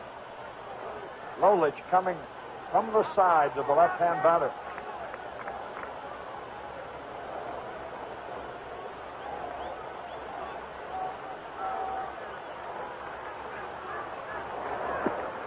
Low and outside, ball 2. I know people are watching this game intently everywhere, Kurt. Can't you just visualize them in Detroit and in that area? Well, they waited 23 years to get back in the World Series. Now they're 3 runs up here in the 8th inning. Ball 3 is low.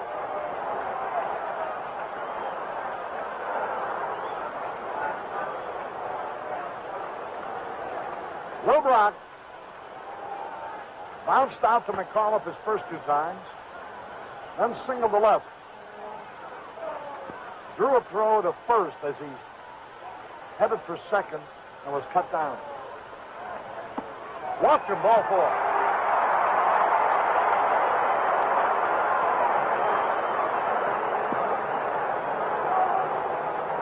And here comes manager Mayo Smith of Detroit, strolling towards the mound as Bill Freehand has preceded him there, along with second baseman Dick McCullough. I'm sure all he wants to know is, are you tired? Tell me honestly now, that arm getting a little bit tired. If you are, we'll get a fresh man in here. That's his first walk since the second inning. He walks a man in the first, a man in the second. Of course, one of the tips usually on a fellow losing his stuff, retiring, is when he starts to lose a little control. But he has got the first 2 men out in this inning. Now Brock's on first. 3-0 Tigers, and let's see what happens. Julian Javier's hitless today. Nothing out of 3 has hit the ball sharply each time, but out. 2 men are gone. The runner at first base, Lubrock.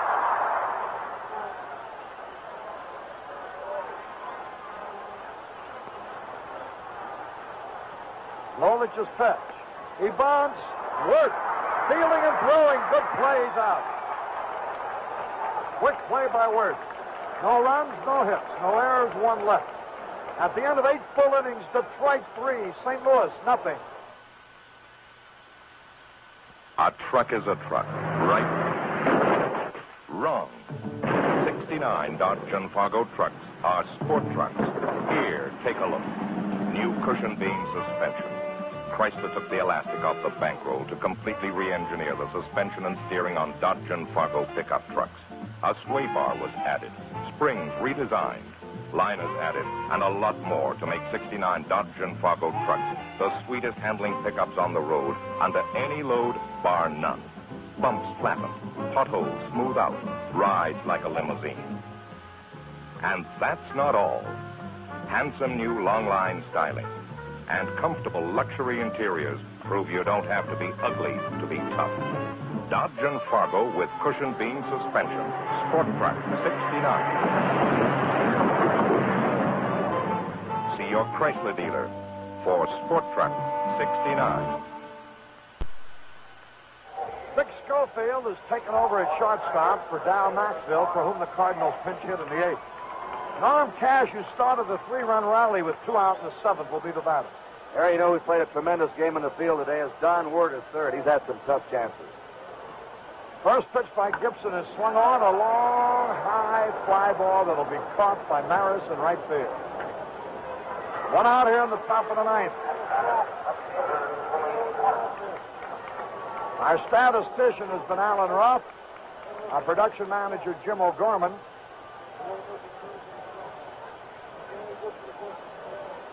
Our videograph operator has been Bill Rose, assisted by Arnie Reef.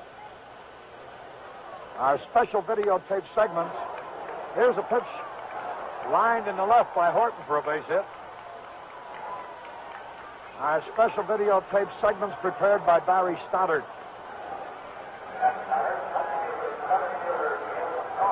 So Willie Horton gets his second hit of the ball game. He's at first base with 1 out. Tigers now have out hit the Cardinals 6-4. I think the Tigers may want a pinch runner. Somebody comes running out of that gate in left field. like Suzuki. Willie Horton leaves the game, and it is Dick Suzuki who's running into the Tiger dugout.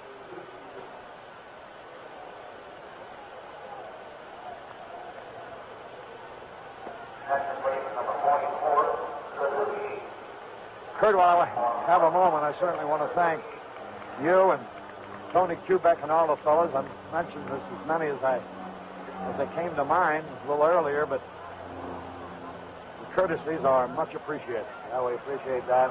And thank you, and also George Kell, who did such an outstanding job to telecast with the Tigers. Here's the pitch, and Jim Northrup takes a curveball low and outside. Northrup got the decisive hit as of now.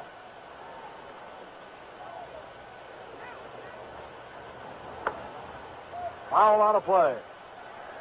Northrup has tied Kaline for RBIs with 8. Had a grand slam homer yesterday, had a triple with 2 on today.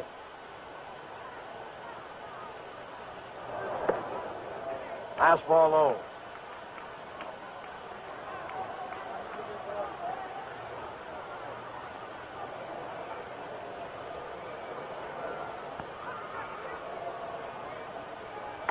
Ground ball up the middle, through a hit.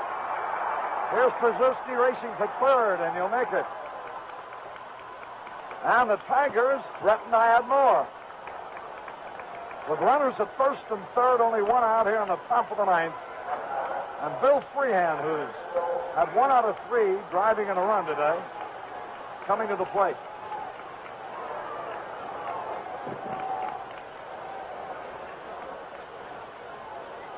Freehan's had only 2 hits in the series, but each has driven in a run.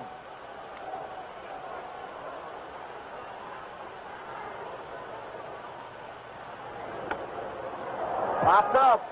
Foul territory of Cepeda. 2 out.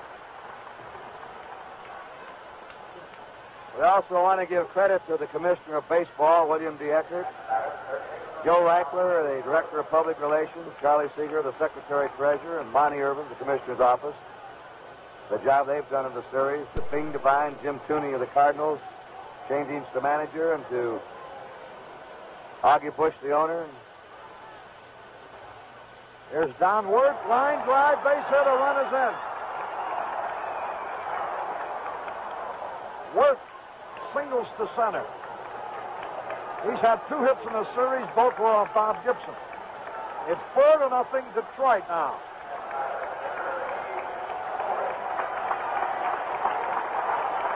Listen to the hand for Nicky Lolich.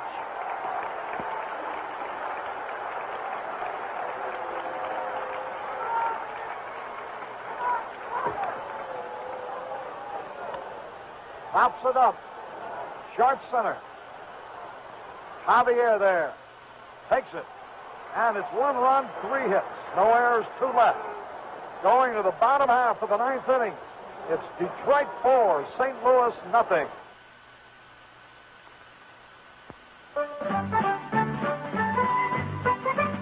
This bank began the year Canada began and grew along with Canada.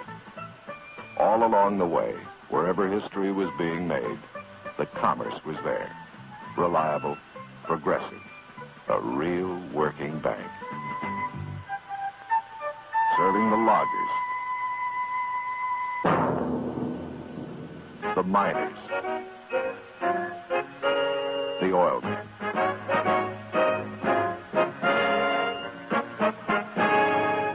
For example, the Commerce Oil Map in Calgary maintains an up-to-the-minute picture of who's drilling where, what's good, what's promising. An important service to customers at Canadian Imperial Bank of Commerce. Bank of Commerce, Bank of Commerce. One of the world's great banks. Defensive moves being made. Euler goes to shortstop.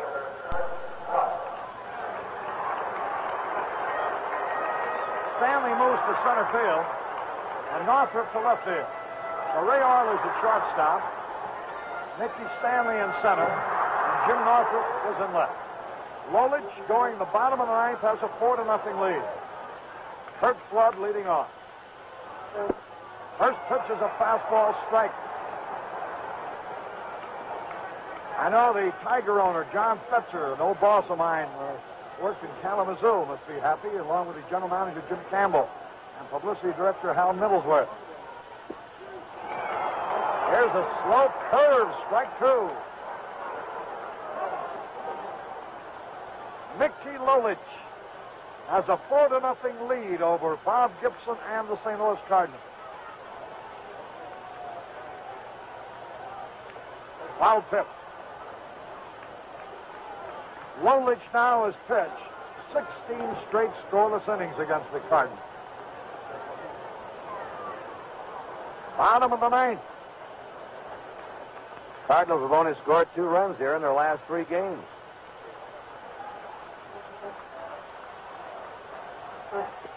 The curve is low. 2 strikes and a ball.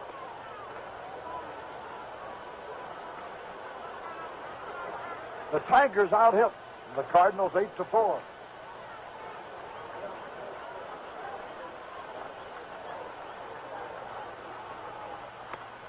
Line drive, and Euler makes the grab. That Tiger infield has played some game behind Lolich today. They have fielded brilliantly. Here's Cepeda with one away.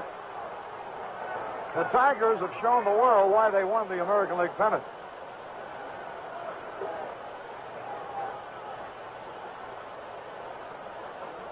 And they have roared from behind against the defending world champion St. Louis Cardinals to a point where they're 2 outs away from replacing them.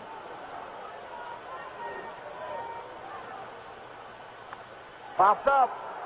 Cepeda on the first pitch. 3 and under the ball. He's got it.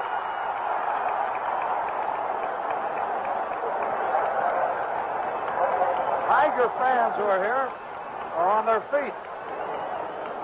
And I imagine Bedlam will break loose when this final out is completed. There's going to be some automobile horns squawking in the Motor City.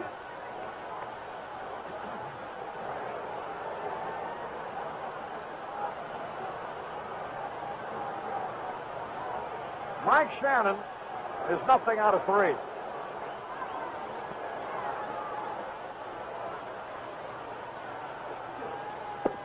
Fastball low.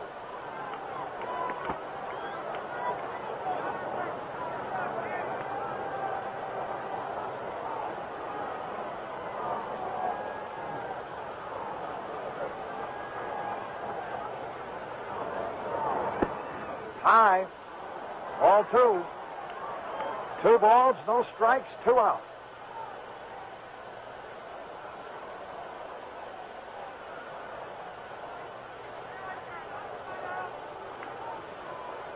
The Detroit Tigers, 1 out away from the World's Championship. Fastball in there. Larry, we can't see the bullpen. The Tiger bullpen delegation is no longer out there. They're beyond the wall, but they're looking through a gate. But I don't believe they've had a man warming up today. So confident have they been in Lolich.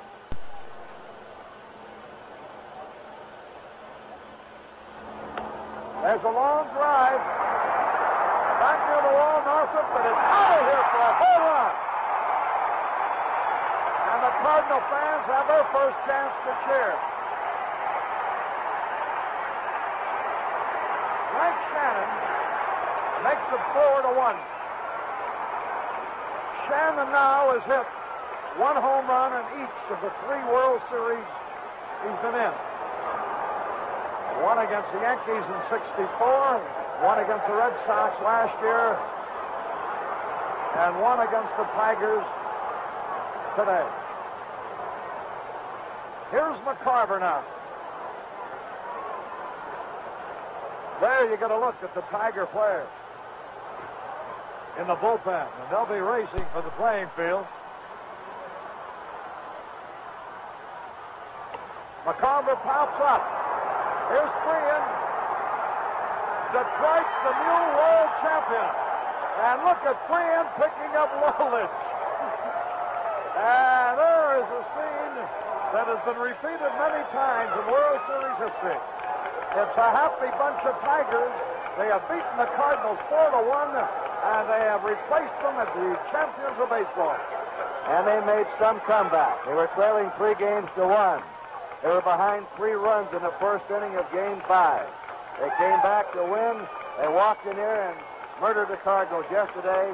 They win again today, and 28-year-old Mickey Lolich now has joined Christy Mathewson, Jack Coombs, Babe Adams, Stan Kovaleski, Harry Burkeen, Lou Burdett, and Bob Gibson as pitchers who have won 3 games and lost none in a World Series. And Lolich did it with 2 days rest and beat Bob Gibson to do it. Some feat. Well, there's the Tiger Clubhouse. The final score, Detroit 4, St. Louis 1. Total 4-8-1 for Detroit. Lolich the winner, 3-0 in the series. 1-5-0 for the Cardinals. Gibson the loser, 2-1 in the series. Well,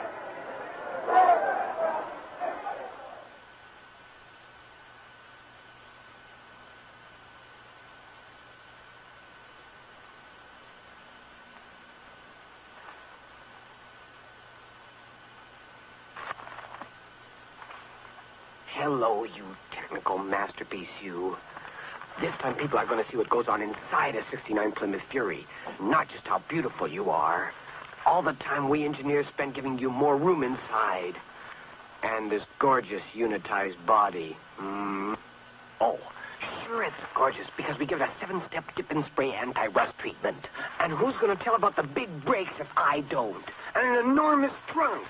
And the magnificent chrome steel torsion bars. Wait a second. Beauty is only guilty. A car that is bigger, better, more beautiful than the Furies that helped win more competitive car owners over to Plymouth in the last 2 years. The all-new, bigger, better 1969 Fury.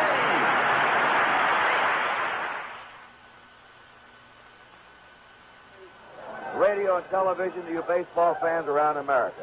They've been with NBC in the World Series since 1939. Right now, we're going to the Tiger Clubhouse and to the Tiger broadcaster, Ernie Harwell. Thank you very much. We're in the Tiger Clubhouse and a wild celebration for the new world champions. And here is the Commissioner of Baseball, William Eckert, and he has a special presentation to Manager Mayo Smith, Owner-President John Fetzer, General Manager Jim Campbell. Mr. Commissioner, it's yours. I'm just delighted to be here. Mayo, congratulations on one of the greatest comeback victories in the history of the series. I want to congratulate you, John Fetzer, the players, Jim Campbell, all the Detroit Tiger organization for this great series triumph. You certainly won it from a great Cardinal team, and in recognition of this great achievement, I want to present you a beautiful World Series trophy here today. Well, thank you, Commissioner. Thank God.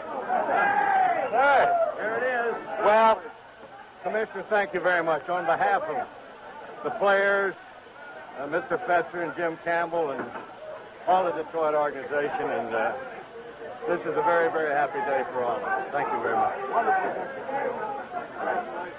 Okay. Thank you, Mayo Smith. Mayo? While we've got you up here now, were there any special instructions to the fellows before the game? Did you have a meeting or anything? Ernie, no. There was no special instructions, no. When did you feel that this series made its turn in favor of the Tigers? What special game? I think it was the 5th game in the 7th inning when we came from behind after being down 3 runs in the first inning, and we went on to win it 5-3. And that's when Kieran got his base. That's right. That's right. And then what about the game today? I guess it was a hit by Northrop, wasn't it? Well, of course, yeah, but Mickey does such a great job to keep us in there. We felt that if we could stay to Gibson, in the latter innings, we'd have a chance of getting him because he pitched a lot of baseball, and we were just fortunate enough to, as I say, to sort of break it loose in the seventh inning. Well, congratulations, Mayo. I know you're going to be very busy. We want to talk to some of the players. Let's see if we can find Denny McClain's right here, a fellow who won the game yesterday. Came back and kept the Tigers in it, and I guess you're very Well, we've been doing this all year, and there's no time to stop now. Just fantastic. This is bigger than winning a pennant. It's unbelievable. Denny, what were you doing when Northrop hit that ball? Where were you, out in the bullpen? Down in the bullpen, yeah. Right. And did you get a good look at it? Yeah, Flood misjudged the ball. Yeah. That's what happened. He slipped on the play or something. But that's where we've been winning games, waiting for other clubs to make mistakes. We proved it again today. Well, you've been great champions. Thank you, Denny McClain. We got Willie Horton here. Willie, you came through with a big single in that rally, and I know you must be feeling very happy right I feel now. real good, Ernie. They underrated it. They think we couldn't do it. We came back after we was down, and just feel great. And you beat one of the real tough pitchers in baseball in Mr. Bob Gibson, didn't you? That's true. Now we number one. Well, congratulations, Willie Horton. Now we've got the veteran on the Tiger team, Al Kaline. It took him 16 years to get in the World Series, and I know it's been a terrific thrill for you. Oh, it really has, Ernie. Our club came back again and won 3 games in a row, and the St. Louis Ball Club is a great ball club, and Gibson's probably the greatest pitcher I ever faced. But this has been the secret of our ball club all year long. We came back, and we got a great job out of Mickey Lloyd. Fantastic. Well, thank you, Al, and have a nice rest of your winter. You're now a member of the World Champions, and here's the fellow who won the third game in the World Series, his third victory, Mickey Lolich. And Mickey, it has been fantastic what you have done. Thank you, Ernie. Thank you very much. I really don't have too much to say right now. I really don't. Did you feel very tired? Did you feel like that you might be losing your stuff toward the late innings? I never got tired in the game. I was weak almost from about the third inning on. I didn't have the real good, hard fastball that I do know how to throw. As you notice, most of the balls today were hit on the ground. I was throwing a sinking fastball all day. I didn't have the good, hard fastball. I had fairly good control, not as good as I usually like, but I kept making the ball sink, and I got him out. The fact that you were tired helped that ball sink a little more, you think? Right, it helped a lot. By being tired, it causes the ball to sink more. Now, what about, you had a little conference on the mound right at the end. Did Mayo come out and ask you if you had enough gas left to go, or what? No, he says he just wanted to slow me down. He says he thought maybe I was getting too excited out there about, having it so close to coming to the end. He says, I want you to take it easy, relax, and throw like you've been throwing all day. All right. Well, thank you, Mickey. It was a great performance, and have a very nice, quiet winter. Okay. And we'll be back in Bush Memorial Stadium in St. Louis in 1 minute. Wherever you are, whatever you're doing, feel confident. Stay dry with new Right Guard Antiperspirant, a completely new product from Right Guard. Right Guard Antiperspirant is a new defense against perspiration. It contains a tested agent that checks perspiration wetness. Feel confident. Stay dry. Get new Right Guard Antiperspirant in the silver can. 10 more blades to go. 5 blades to go. 3. There's 3 blades to go.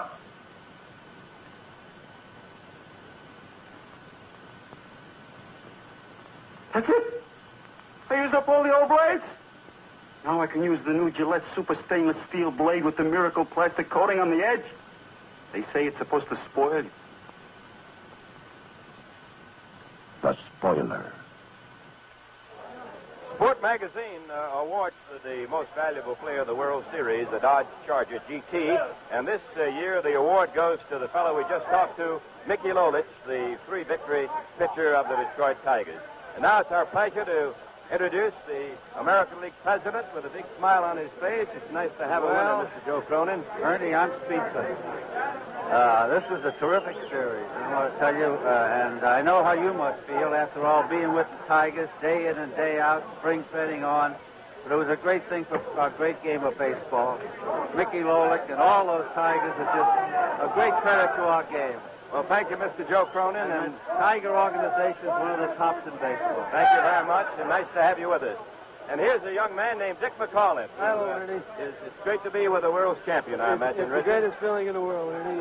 And where'd you get that hat, anyway? This is Campbell's hat, and I stole it from him, and I told him if we win this thing, I want this hat, and he gave it to me. He's got to buy it back from you right now. No, he's not going to have this stuff again. Well, you're getting a little heckling from Bill Freehand. Let's get him up here, and then somebody else can heckle him a little bit.